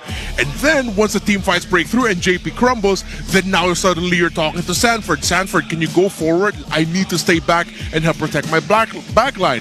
Yes, early on you saw Twisted Minds were putting a lot of pressure on this Fredrin and giving him difficulty, understandably so. But since Team Liquid Philippines said, you know what, in some moments we can take this because OHEB is farming up anyway, then when it eventually evolved into what we expected after the draft, which was just constant 5v5 stampedes by the cavalry, Twisted Minds were overwhelmed. And logically speaking, this is so much more difficult than how Liquid showed it, because range-wise, Twisted Minds has them beat out. Yep. And damage-wise, like DPS, Twisted Minds should have them beat out too. So it really came down to execution. It was the juggling, the constant juggling in all these team fights. I mean, even this, like, between all this, fighting in that one little crevice, like, was even... Whoa. See? That's just how much of a stamp. Was that a Liquid effect? I'm pretty sure that's what Twisted Minds felt. I was gonna say, that was a bit of a Liquid effect there, but yeah, it was the juggling between the composition that TLPH brought, and I don't think it could have been executed much better than it was here, especially once they got some of those defensive items that Renmar pointed out, you know, the Radiant Armors, the Blade Armors.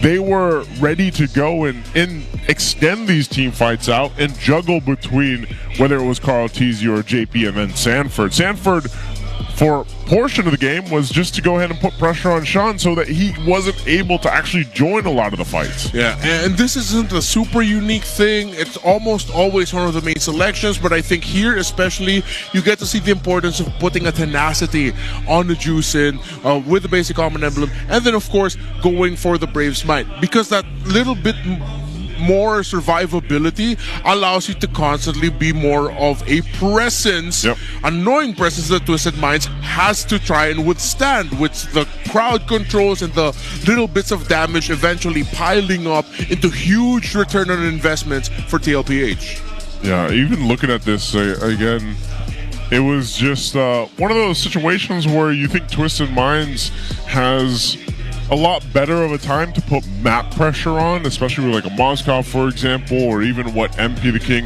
would have been able to do if he had a faster start on the Joy. But they only got one base turret too. They weren't really able to contest many of the objectives, and it fell quickly behind. Now you mentioned map pressure. I think Liquid reintroducing Chip should make the Moskov more of, how do I say, a balanced commodity? Because right now, really, Moskov is the only hero that's capable of going coast to coast. Now with Chip in the metagame again, I'm hoping he stays. Yeah. It's not so simple. Yeah. And you also have to acknowledge that this was a blitz draft by Liquid. They went into this with intent.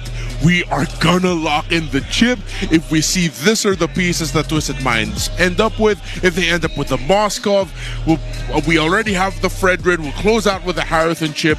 And once you saw that final draft picture, I was like, wow, okay, Team Liquid, I see where you're getting at. It demanded so much from them, but they made it work and they made it look easy. This was premeditated, Joseph. I was going to say, the draft went by super fast. Yeah. Probably one of the fastest drafts we've They had had dreams of playing this lineup in the MPL. And again, there's not that many teams that will still reintroduce the Chip, because he kind of fell off for a bit. I mean, he's still technically... He's not picked up often. The Louis Yi is another one of those heroes that almost served, I mean, the purpose where we saw so much Chip versus Louis Yi, but both of them have slowly started to creep back up again, and maybe they're answers to a lot of that, what we see with the Moskov and everything else. So again, it was great execution, and we know that JP himself, Daddy JP, loves that hero. He's probably missed playing it a little bit, but you know, all this is resemblance of what we were talking about even before, where this is that during that utility era, or that utility meta that we had, this is where the boys that are on TLPH got a lot of reps in on this, and now they bring it in this match for game one. This is making me giddy. Yeah. The fact that this is possible in 2025 just as much as it was in early 2022. And I feel like that game number one allows me to understand even more like where you were getting at in terms of like how much you love the utility jungle era, because after all those years we decided, you know what, it's so much easier to teach being great at mechanics. It's so much more difficult to really hone and own the whole utility-focused, macro-focused playstyle that the Philippines was known for so long. Yeah, this was very interesting to just watch unfold. Again, the execution here that was needed for TLPH to make this work is little bits and pieces of all the metas that they've experienced throughout the course of the seasons and the eras itself, and it was on display here. And even in a sense, like if you looked at Twisted Minds, they had the same concept themselves, where it was like this is apparent of what the game plan was for them. They just weren't able to execute it. I think even said with the Uranus, like as Lansu started off really great, but there was an immediate answer from TLPH. So before we move on to game number 2, we got to go ahead and throw it over to Odin for an interview with one of our guests out there. The Cavalry mag-ingay! 1-0 na para sa TLPH, and right here with me is Jess Julian. Hello, welcome to MPL Arena. Ano nararamdaman mo ngayon na naka 1-0 na sila? Sobrang happy po. Manifesting 2-0. Manifesting sa resultang yan. And bilang isang fan, nakita kasi namin na meron kang ginawang artwork daw for OHEB. So, ano ba yung inspiration mo? Bakit si OHEB yung ginawan mo ng artwork? Hindi lang siya bilang gift sana. Actually, gift ko yun kay OHEB nung birthday niya. Hindi ko lang nabigay. And then, tribute na rin kasi bilang champion sa pagiging MPL last season and then nung M6. Ang ganda ng gawa mo. Kamukhang-kamukha talaga siya ni OHEB, no? And nung nabigay mo siya kay OHEB, ano na pag-usapan niya? Ano reaction niya sa iyong artwork? Ayun, kahapon, sobrang happy naman niya. Ayun, okay. Sobrang happy daw ni OHEB. Ayan, nakikita mo si OHEB. Habang hindi pa siya naka-headphones, anong gusto mong sabihin kay OHEB? Asa na yung video greet ko? Ayan, siningil ka ng video greet. OHEB mamaya daw, siningil ng video greet. Aabangan namin yan, OHEB ha. And matanong ko lang, Jess, no, gaano ka na ba katagal na fan ni OHEB? Nung Blacklist International pa siya naging player. So, matagal ka na talagang fan ng MPL. Yes po. So, kumusta naman experience mo dito sa MPL Arena? Sobrang happy po. Grabe yung unexpected yung fulfillment ng nararamdaman ko ngayon. Sana naman nag-enjoy ka with the Cavalry, Mima. Sobra po. Oh, nag-enjoy ka ba kasama si Mima? Nag-enjoy ka kasama si Mima? Oo naman. Kilala mo ba to, Mima? Oo. Anong pangalan? Jess. Wow! Ang galing talaga ng leader ng TLPH community. Kilala. Oo, kilala. And speaking of guhit, Jess, sabi ni Mima, meron ka pa bang mga ilalabas na artworks for our players? Actually, sa playoff ko na po ibibigay sa lahat ng players. O yan, aabangan namin yan, Jess, ha? And where can we see more of your artworks? Sa Facebook or TikTok na lang po. Ano yung username mo para ma-follow namin? Sa TikTok, ang username ko doon is Gisrael_Batalya. Ayan. So, i-type nyo na yan. I-follow nyo na si Jess. Excited kami kung sino-sino pa yung mga muka na makikita namin as your artwork. And ano naman gusto mo sabihin sa The Cavalry? Kasi mag-isa ka ba ngayon? So, ano gusto mo sabihin sa kanila? Kasi sila yung makakasama mo probably when you watch MPL live. Ayun, todo lang natin yung support natin sa TLPH. Yan. May gusto ko pa sabihin, Mima. Let's go, Liquid! Ganun! Let's go, Liquid! Let's go, Liquid! I love the energy na meron tayo dito sa The Cavalry. And ano pa ang gusto mong sabihin sa mga nasa bahay nila? Invite mo naman sila manood dito sa MPL Arena. So yun, sa mga gustong manood ng MPL PH, lalo na sa mga team Cavalry, halina kayo dito sa bili na kayo ticket. Maraming salamat, Jess, and maraming salamat, TLPH The Cavalry.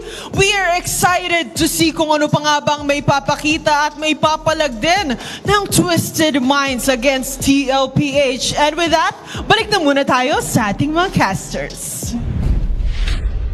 Thank you so much there, Odin, and that is some amazing art. I would love to maybe ask him or commission if we can have one of us three. What was his name, Joseph?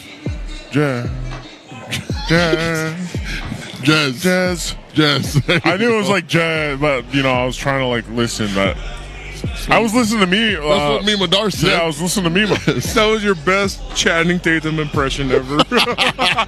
Why Channing Tatum? My name is Jazz. My name is Jazz. That was the whole point. Okay. Comedic genius this Comedic genius. I'm so Comedic glad. genius. Joseph Charles Omega resume. Hey, don't dox me. What? I'm not doxing you. People know you're Guffy. It's actually funny anyways because my name has been on all like the lower thirds on other casts, and it's a full name. Anyway, not the Omega part, but now it is. Now it is. And what's next is Game 2. Yeah. Let's talk about Game 2.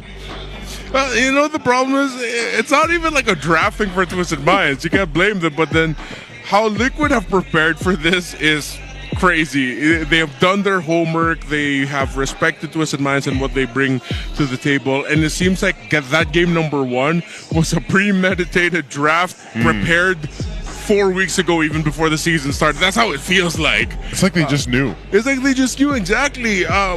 The fact that, okay, here's the thing. If the casters are calling drafts so well, that means the pro teams are already a step ahead of that. So the fact that we saw the chip and then I believe that was a Harith, if I'm not mistaken, as well, as the last 2 picks, that was like the perfect bang. Cherry on top of the ice cream cake sandwich. Cupcake. Josh Cakes. He's over there. We're jumping into the draft here, Game 2. Still got MPL PH on the blue side. We got Twisted Minds over on the red. First phase is almost over. Is this looking to be about the same? Yes, same so far. So exact same bans by Team Liquid Philippines. Twisted Minds, though, let's see if they'll shift it up. Are they willing to give the 1-1? No, they are not. So will it just be another juice and rush for Liquid, or are they going to take the Omega route and change something from the draft real quick to throw Twisted Minds off their game and say, hey, no, it's not going to be exact? I wouldn't be surprised if it's still the Jushin, though. It fits in so many different compositions. And when you're talking about Liquid's playstyle, they're rarely punished for the weaknesses Jushin has. Yeah. Because of how specific their execution is and how excellent they're able to make it. But they're taking their time with this. They're really giving Twisted Minds a run for the money, but nope. Instead, here it is. Something I think Twisted Minds might do is they might ride hard on Yu Shin this time around. It's weird that... Never mind. Yu Shin got banned in the second phase last game.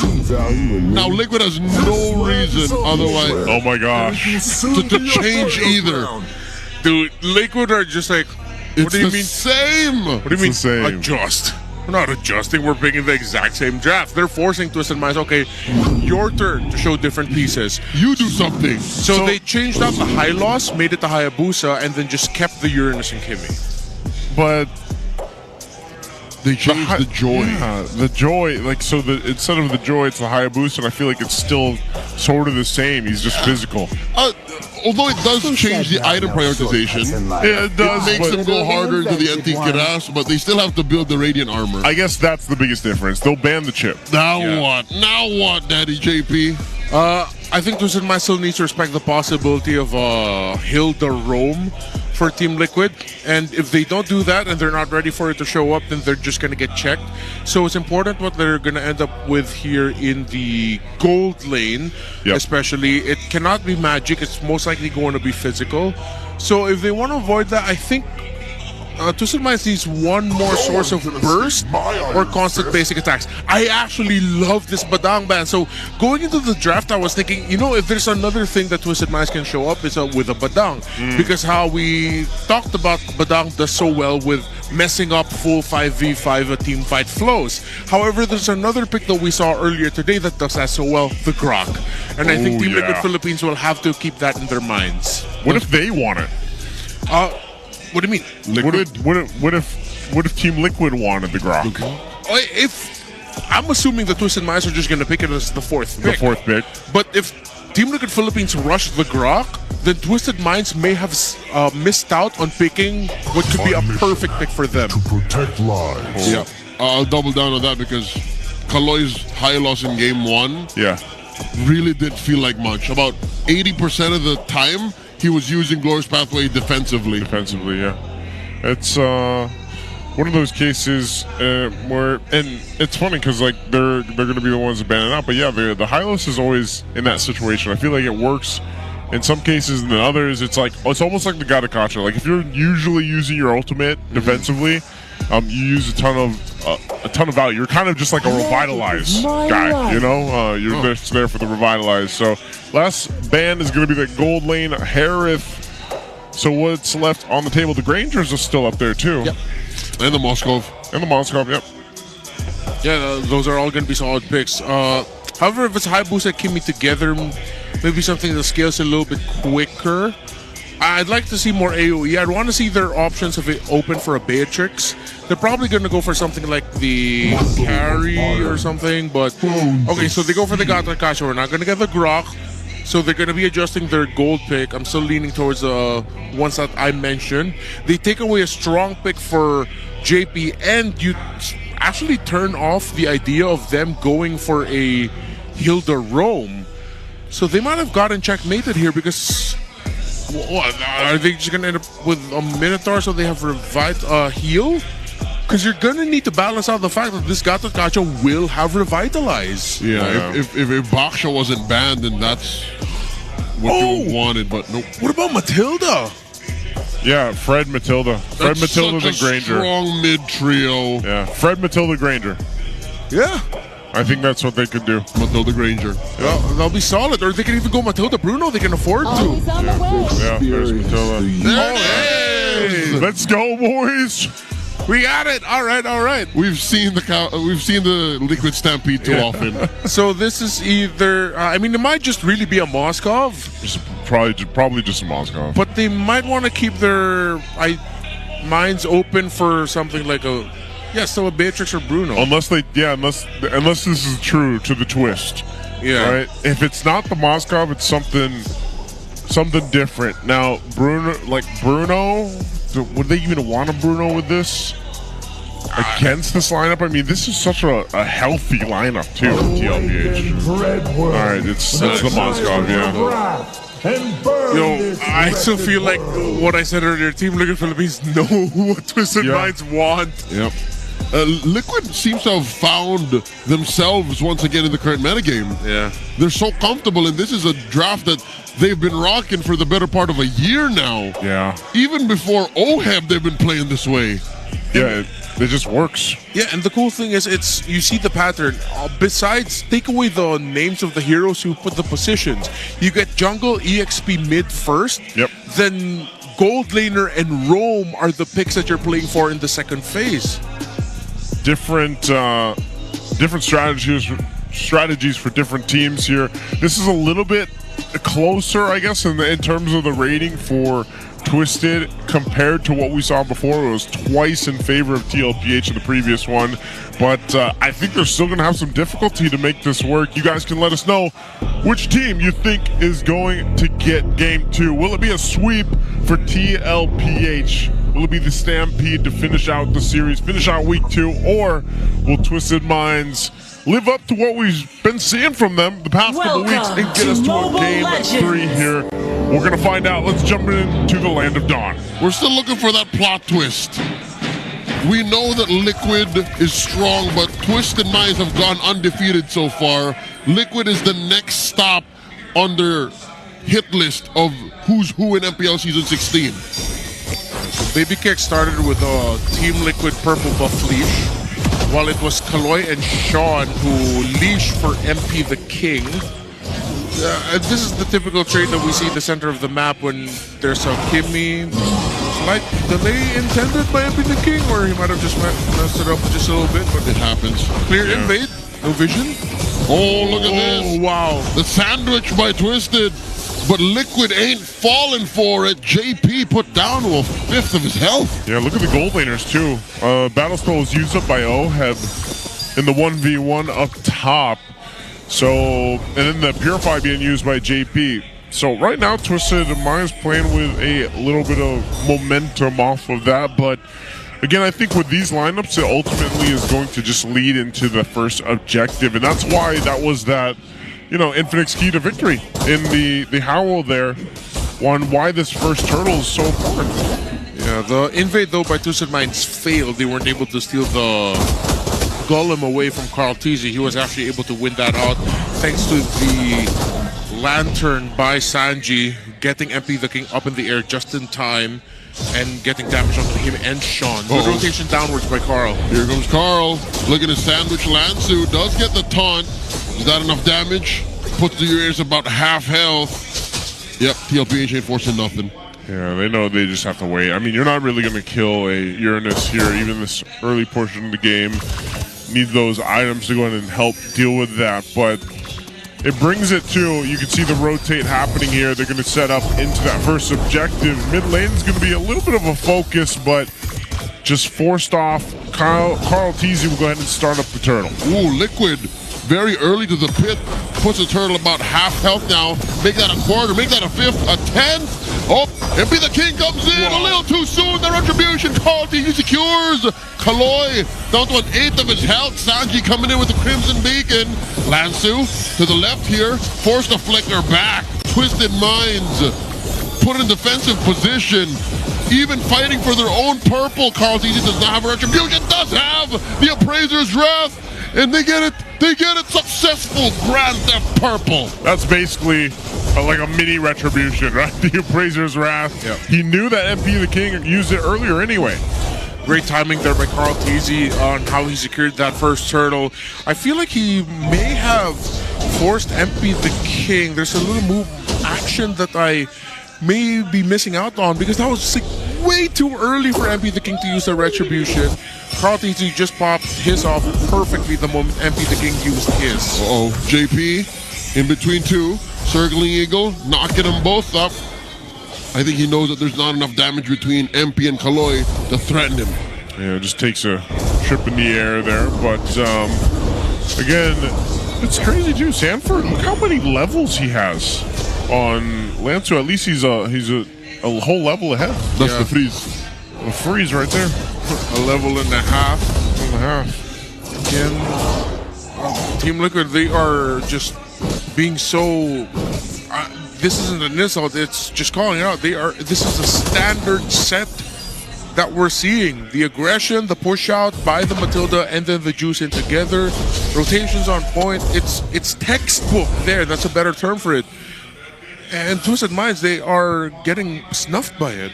Yeah, it's almost like it's up to them to make the play, to press a situation or force one if they can. And TLPH knows they have this advantage, so they can play into it. Sanford as well will go ahead and continue to maintain that lead. Sanji? Oh, MP the King comes in, threatens the shadow kill, but Sanji very quick to pop the Crimson Beacon defensively. Yes. They're waiting for the turtle. They don't want any rotations with no payoff. Yes. Oh, Carl Teasy invading alone. Again! Guilty! 2 counts of Grand Theft Purple, and he gets away scot-free! So he just retreated, it looked like. He did. Yeah, he just took that, but wow. This is an opportunity for Twisted Minds to go ahead and take the turtle here. But I think, again, you have this kind of mini retribution with the Appraiser's Wrath, so Carl Teasy, or they might just delay it till that 15 seconds is up. I don't think they're going to delay anything. They're still in the turtle pit. That's the Circling Eagle knocking up Lansu. Turtle at about a tenth of its health. In comes MP the King securing the turtle. 1 for Twisted Minds. JP very low. All of Twisted Minds are here, and they're happy with the major objective. Still no one has fallen. Yeah, you see how Team Liquid Philippines, again, willing to give up objectives. Yep. Yes, they fought into that. Carl Teasy was not able to use his retribution. I think he decided to save it because he knew that it was starting to look like a lost cause, especially when that SOT hit. You see how Team Liquid Philippines were thinking twice about their positioning. It seems like they also told OHEB, dude, just stay up there, push. We don't need you here. It's okay. We need you to farm. We're providing space for you, and Carl Teasy kept this retribution alive so that if ever Twisted Minds invaded after that, they can pop the red tree to secure the purple buff for this Fredrin. Radiant Armor already up for the Fred, and Sky Piercer Hunter Strike already up for OHEB. This is one of those longer games anyway for this lineup from TLPH. Oheb starting it up against Nosha. Does find the other angle, the flicker forward. Kill one. Across first blood at 5.5 minutes. Looks so good in the 1v1, but I can't believe that's the first blood at this point of the game, under 6 minutes. That was terrifying. Oheb had no reaction to that. The player cam was on him when that kill happened, and he was just cold-blooded with it. Tower falls, and now Liquid can build off of what Oheb did up top. That gives him advantage for the turtle. That also gives them, inadvertently, advantage on the other side of the map, because now Twisted Minds has to think about holding on to their mid. What I was going to say earlier before that even broke out was just, this is a lineup that TLPH knows. Give time for Oheb to get online. Sean drops a traction pulse, and they're all raining down on the goat. Carl Teasy not able to press the Appraiser's Wrath fast enough to recover. But they are buying time. This is all for Oheb. He pushes the bottom lane. Sidestepped also by the members of Twisted Minds. And now up top, good recovery by Twisted. So what felt like their map feeling smaller suddenly turned into a turnaround by catching Carl Teasy off guard, even though Sanji was there to help. Twisted Minds just decided to go all in on the Fred, and this third turtle will go to Twisted unless a miracle happens for Liquid. Yeah, this is going to be the turtle in their hands. MP will grab it. But TLPH isn't worried too much. Again, mid lane. Oh, they're looking for sweet revenge on Lancer. Circling Eagle, knocking him up. Not enough stacks on the Crimson Beacon to choke him. And Twisted Minds recollect themselves underneath Tier 1. Liquid. Now we're starting to feel that they're short on range. Yeah, they're short on the range there, but also they just don't have enough firepower to deal with Lansu. Lansu is just putting himself in front, as he should, on this Uranus, but he's also providing space for Nasha and then Sean. Carl Teasy, for the most part, he needs to build up into the next item here. He's already got the Radiant Armor. You can see this too. As soon as Sanford gets a little tankier himself, he can be a part of that. It's a little bit different now for JP, now that he's not on the chips. Yeah. But he can still provide a lot of that utility on this Matilda. Yeah, but just remember, Chip actually does... Oh, wait, Sanford goes in. 40 with the bravest fighter. Wow. Putting it on Lansu. And they just push them all back. Oh, yeah, they really just want that tower. Yeah. Oh, wait. It looks like Twisted Minds ain't done with it. Circling all the way into the back line. JP pulls it before getting full collision. That's a push for Oheb. Everything here seems to be for Oheb. Like, just give Oheb space. He'll get a turret, and it's a fight on the macro level for game 2.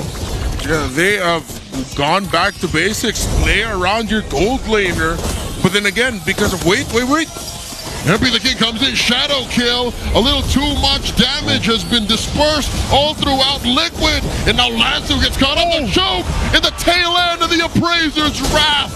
That's a kill for Liquid. San, and as well, the shield's coming from the Guiding Wind. Sanji goes to the back line. Sean able to get away, and the turret falls in mid. Twisted's map has now felt small again. 2,100 is their gold lead. So quick switch up by Sanford. He goes for the Fury Hammer alongside building items for either the Blade Armor or Dominant Size. Carl Teasy completes Grand Theft Orange this time around. Smooth with it. Very smooth, and Liquid, again, very textbook with every single rotation they're doing.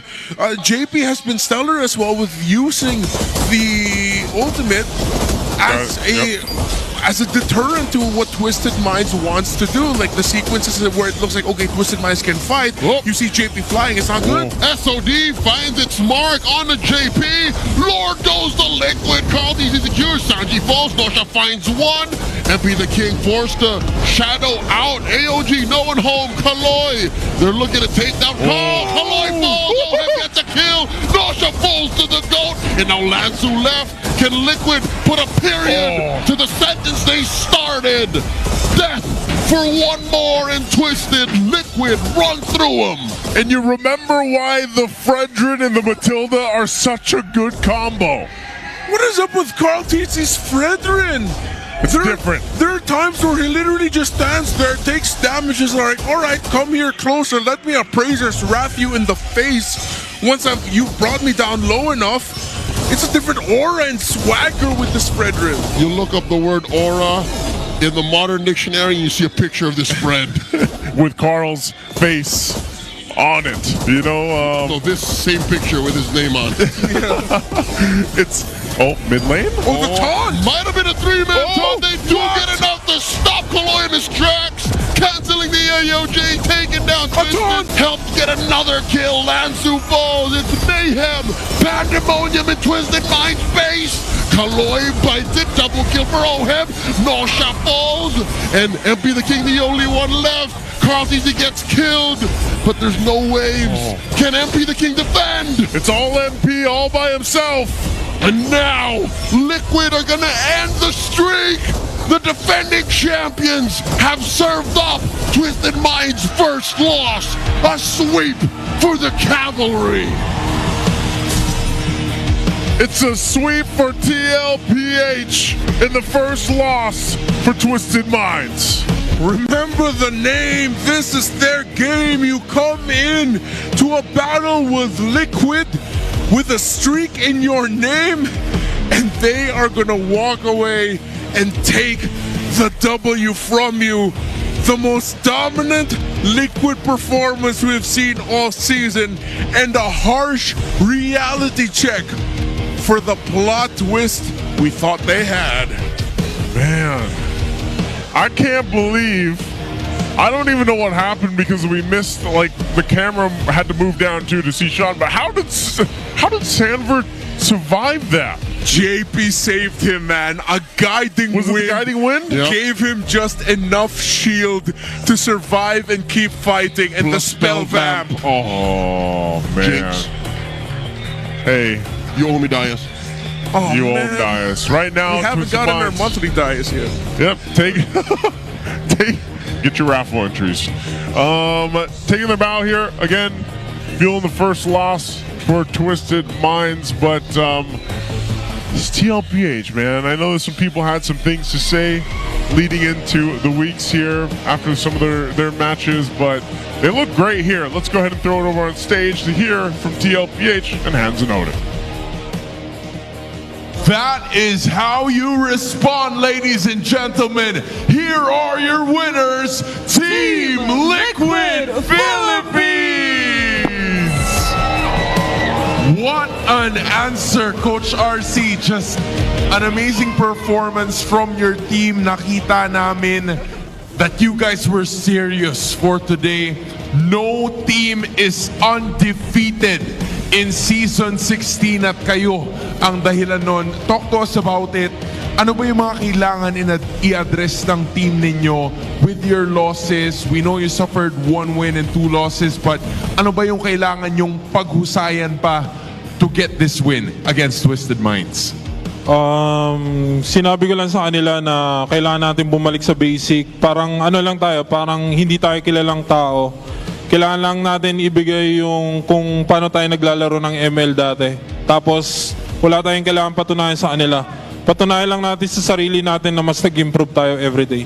I love that, Hans. Ang ganda na sinabi ni Coach RC at mukhang pinapatunayan nyo every time na naglalaro kayo ang inyong mga sarili. Coach, I wanna know kung ano yung thoughts mo sa level of competitiveness ngayon ng mga teams natin compared to last season. Siguro ngayong MPL Season 16, unpredictable talaga kung sino yung mananalo everyday. Kasi bagay na bagay din ngayon yung katagaan natin na Pinas lang yung malakas. Kasi lahat ng team ngayon walang tapon, lahat talaga sila malakas. And everybody poses a challenge against Team Liquid Philippines. Respect gets respect. Now I want to give the mic to a respected figure again, Carl TZ. A moment for you in that game number 1. Sobrang solid ng naging performance mo. Twisted Minds were talking to us in a recent interview na kayo ang gusto nilang makalaban to figure out their team levels, kung gaano na ba sila kalakas. In your perspective, what did you think of the rookies, yung mga bagong salta natin dito sa liga? Ano po, sobrang na-improve sila nung compare sa laban namin sa Cebol. Kasi nakalaban namin sila nung Cebol, mas nag-improve sila ngayon. And sobrang commendable yung ginagawa nila na undefeated pa sila, kaso nakalaban kami. Yun lang. I like it. May padere, may harangin. That was called easy. Meron pa akong gustong tanungin dito, si JP. Bilang isa na rin sa pinakamatagal dito sa ating liga, what can you say dun sa legacy na natulungan yung i-build dito sa MPL Philippines? Ayun, masaya kasi hanggang ngayon nakakapaglaro pa rin sa MPL. At malalakas pa rin kayo kahit ilang seasons na ang nagdaan. Hans, meron pang isa. Meron pa. Meron pa. Ang ganda din ng performance nito, lalo nung game number 2 before the winning moment. Oh, Heb, grabe naman yung Granger mo. Parang natatakot kaming lahat. Napakalakas na sigawan ng mga fans. And with that, kanina nakausap namin yung fan na gumawa ng artwork for you. What can you say to the fans na patuloy na sumusuporta sa TLPH? Yun, sa nag-drawing sa akin, thank you. Sobrang na-appreciate ko. And sa mga fans naman, thank you na kahit nag-struggle kami nung mga early weeks, sinusuportahan niyo pa rin kami. And thank you sa mga nanonood sa inyong lahat. Love namin kayo. And shoutout nga po pala kay Ate Michelle. Happy birthday sa'yo. There we finally have it. An ecstatic win, a statement from the Cavalry. Once again, your winners, Team Liquid Philippines! Oh, this is how you respond from those losses. This is the way for you guys to go in Odin. This is the defending champions we're talking about. They're reminding us who they are at sabi mo nga, Hans, iba ang level ng competitiveness ng ating mga teams because as you said also, wala ng team na undefeated this time around. And with that being said, all of those matches, all of those team fights are going to be discussed by our casters as we toss it right back to them. Thank you so much, Hans, Odin, and of course, congratulations there to Team Liquid Philippines. It's a statement, I feel like, for them. I feel like, again, like before we threw it over there and we got to hear from them, it was something that I feel like they needed to end out week 2. And it's great they got it because this makes it a little bit of more of a threat for people that had a lot to say about TLPH leading into this. But our MVP, of course, is Oheb, 8-0-1. And my goodness, it started off with that 1v1 in the goal lane. First blood at 5.5 minutes. Yeah. And that literally opened up the map. As we mentioned, after that, it looked like Liquid, all right, let's go. Yes, Twisted Minds were able to get the turnaround to somewhat rebalance the momentum that Liquid was bubbling up with. But then eventually, Oheb just ran away with it, and Team Liquid ran away with it. Mathilda, Fredrin, tried and tested combo, and they were able to play it. This is what started things off. Bam! The flicker, just to make sure he gets that kill. He effectively twiced his range because I don't think Nosha expected for Oheb to dash and then flicker and then get the basic in. Yeah, covered so much ground. That was ooh. Yeah, because Oheb was able to, Nosha was able to create so much distance between him and Oheb, but then the closeout was perfect. And then every sequence then, afterwards, we did mention at the end of the draft, it's 2 games in a row where Liquid are clearly playing around Oheb, making sure that he gets farm and he's safe. So then you make sure that you have a jungle like Fredrin, who, yes, is known to tank a lot of damage, but that's damage that he can return to his opponents through the Appraiser's Wrath if they cannot get the Fredrin down fast enough. And Twisted Minds also have to acknowledge that they didn't just lose to Liquid, they lost to Radiant Armor and Blade Armor the entire series. Yeah, that was something that they decided to go ahead and draft. I mean, this one was 11:07. What was our game 1 time? It was under 15. Under 15 as well. Yeah, it but was under 15. This one was definitely quicker. Under 12, sir. Yeah, under 12. This is what they call a stampede, a liquid stampede, sir. This was the liquid stampede. Why didn't we get the graphic effect of the liquid that we had earlier. Yeah, we used to have horses, right? Yes. Like an actual stampede of horses. Yeah, we need to get some of that here. But it just proves that how strong Fredrin can still be. And it's actually crazy because, wasn't there an iteration of Fred when he would take Brace Might?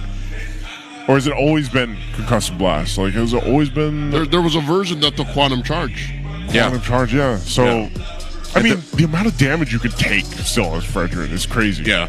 There was also a time where it would be a support emblem on the Fredrin because you get that's right. cooldown and then you get a good healing for yourself. But yes, Radiant Armor and Blade Armor. You counter the Kimmy, you counter the Moskov. Yeah.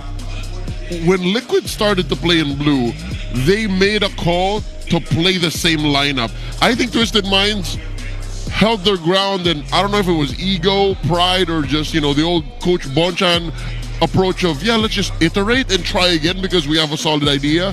The fact that they tried to bump these two very similar drafts from game one again made for Liquid's veterancy and experience to make the difference. And it happened faster, than game one. And worse. Yeah, because if it was, let's go again. Yeah. Go again. Go again. That's why we were suggesting. I'm glad you still remember that. Of course. That's why we were suggesting two different gold laners. Instead of the Moskov, please consider the Beatrix and the Bruno. Yeah. With the Beatrix, you have four different damage profiles through what weapon you're going to be wielding. And then if you go for the Bruno, at least you have someone to help balance out what could be a quicker scaling through the through the Granger and the lineup that has a Matilda that it will be known to scale fast. But since they decided to play the same game again for the longer game, Rich Guy Oheb walked away with 990 GPM. Yeah, almost broke the 1K threshold. Almost broke it. So he's definitely the BPI Rich Guy for this one. And again, a very... I guess it's not even... It wasn't even a slow early game. Like, so much was technically happening. Yeah. It's just it wasn't converting into kills because TLPH wasn't after the kills. Like, they knew that just play for the map, play for Oheb eventually, and that's exactly what happened there. So, we're very funny, by the way. Total gold. How often do we get to see just that? Clean. 11,000 gold for Oheb, If the game went a second longer, it would have been 11,006. Yeah, or 11. Yeah. I guess there's no way. Is there a way to get one gold? Yeah, just passive gold. Just by standing there. Yeah, but Oheb doesn't get passive gold. Nah, dude. Not Oheb. Everything handed to kill one he worked for. So, hey, that rounds it out for week 2 here. And I think, because we'll get a glimpse at the standings and everything else after in a bit here, but it's been one hell of a week. I think week 2. So far, I'd still say there was some good surprises, and then you had some adjustments being made for the teams. It's still unpredictable. Though. Coach Narcy mentioned it during the interview. There's you can't say that there's a team right now so far this season that are just like throwing. Yeah. As a Falcons guy, I'm gonna shut up right now. But yeah, it's a very competitive league. Again, it's not obvious to say who the bottom 2 teams are. I thought we had a clear idea of who the top 2 teams are, but then Liquid comes out with a victory, breaking another streak. Twisted Minds were 3-0. They were able to take down teams such as Onyx and Aurora and Falcons and no, just Onyx, Aurora. Yeah, still. Omega was one of them, if I'm not mistaken. Yeah, Onyx, Omega. Falcons? Yeah. Why am I blanking on this? Anyways, they took down some big names. That's the important thing here. And then Liquid, who were already starting to get a lot of doubters and bashers, suddenly show up with a 2-0 sweep of them. Like, bro, that is really good fan fiction. AP Brent, I think, is the other one. Oh, AP Brent. Oh, that's right.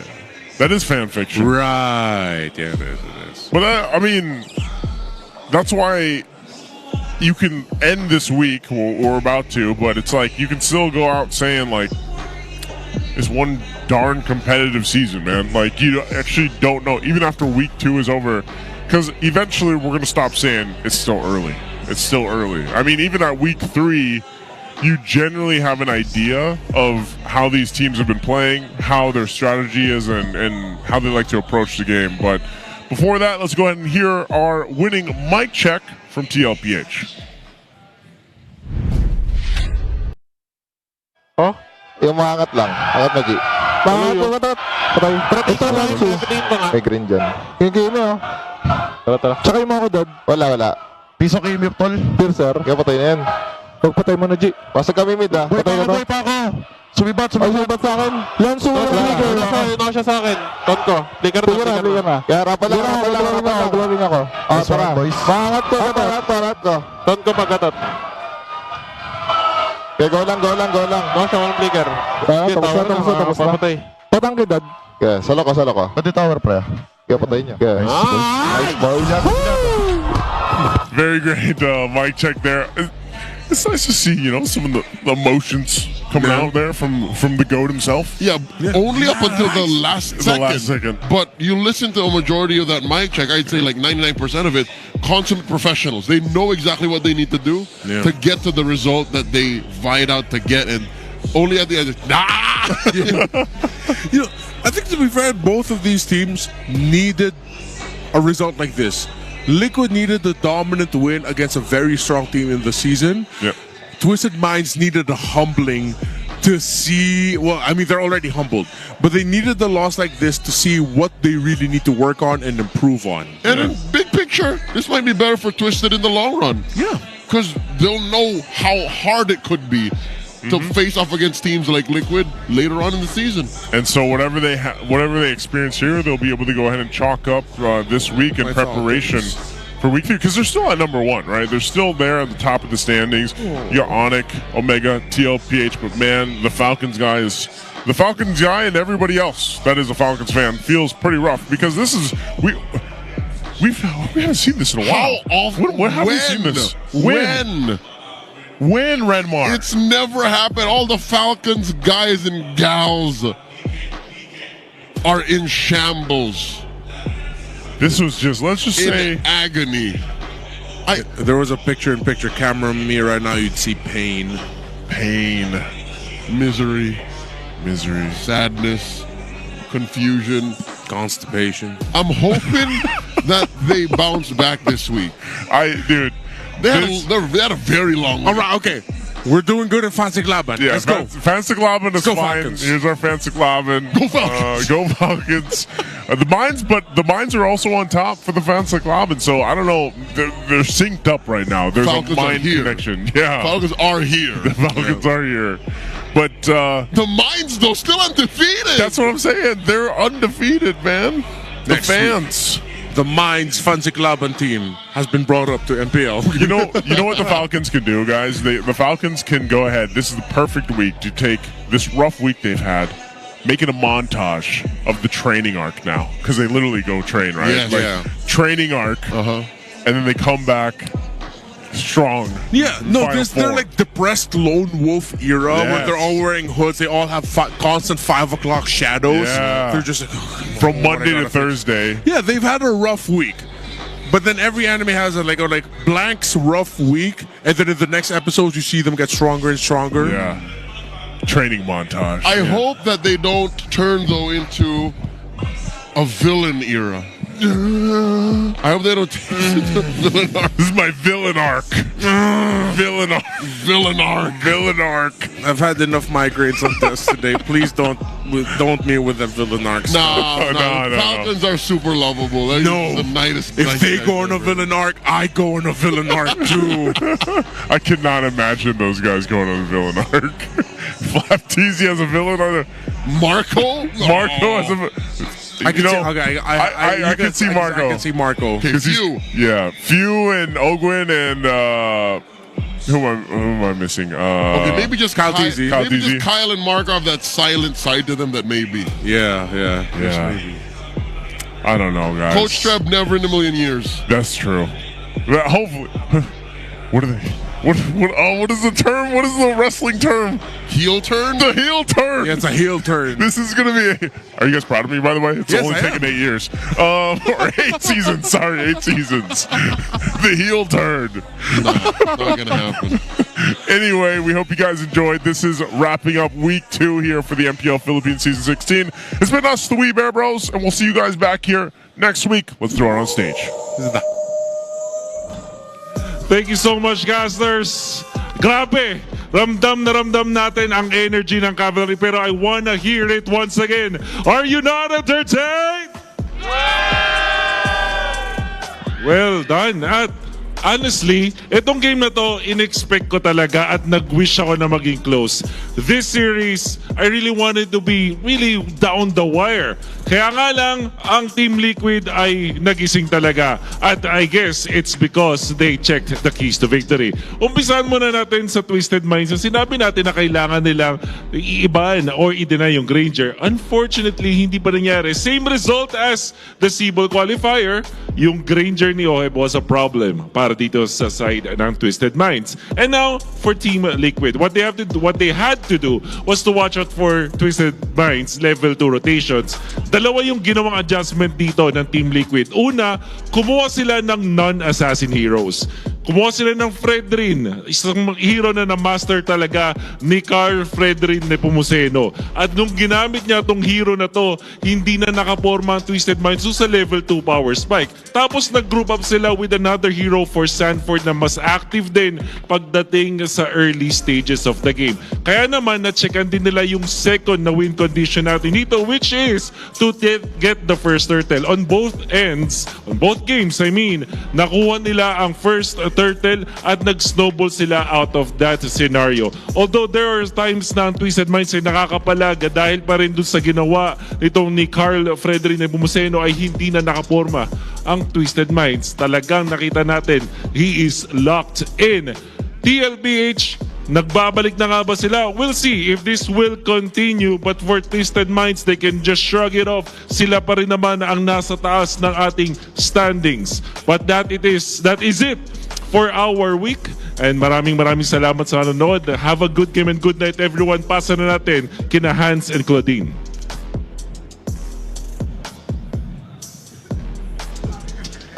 And with that being said, the final season, or should I say the final day of week number 2 has come to an end. Masyado tayong na-excite sa mga pangyayari, and week 2 has been very great para sa ating mga teams, lalong-lalo na sa Smart Omega as they ended their losing streak when they faced Team Falcons with a 2-0 sweep. Nakikita na natin na talagang ito na nga yata ang bagong era ng MPL Philippines dahil kada match na ating napapanood ay hindi natin alam kung sino ang magwawagi. And then there was also the final matchup between the Cavalry and the Minds, and it was a statement game mula sa Team Liquid Philippines dahil sa kanilang pagkapanalo, no team is undefeated in Season 16. And you were talking about eras, Odin. I think this is a completely new one from all the others out there. Definitely. And 2 weeks have gone too fast para sa ating lahat. Pero excited na rin ako sa paparating na week next week. Alam mo, maraming nangyayari, nandaming lumipas na mga laro at ang dami ding lumipas na panahon. And in fact, September na din pala bukas. So hindi man namin kayo mababati bukas. Ngayon na lang, because welcome to the holiday season, super fans. Advance happy holidays to everyone. Muli, this is your very own Odin. At ako naman si Ans Galeria. Makita-kita muli tayo next week sa pagbabalik ng MPL Philippines Season 16.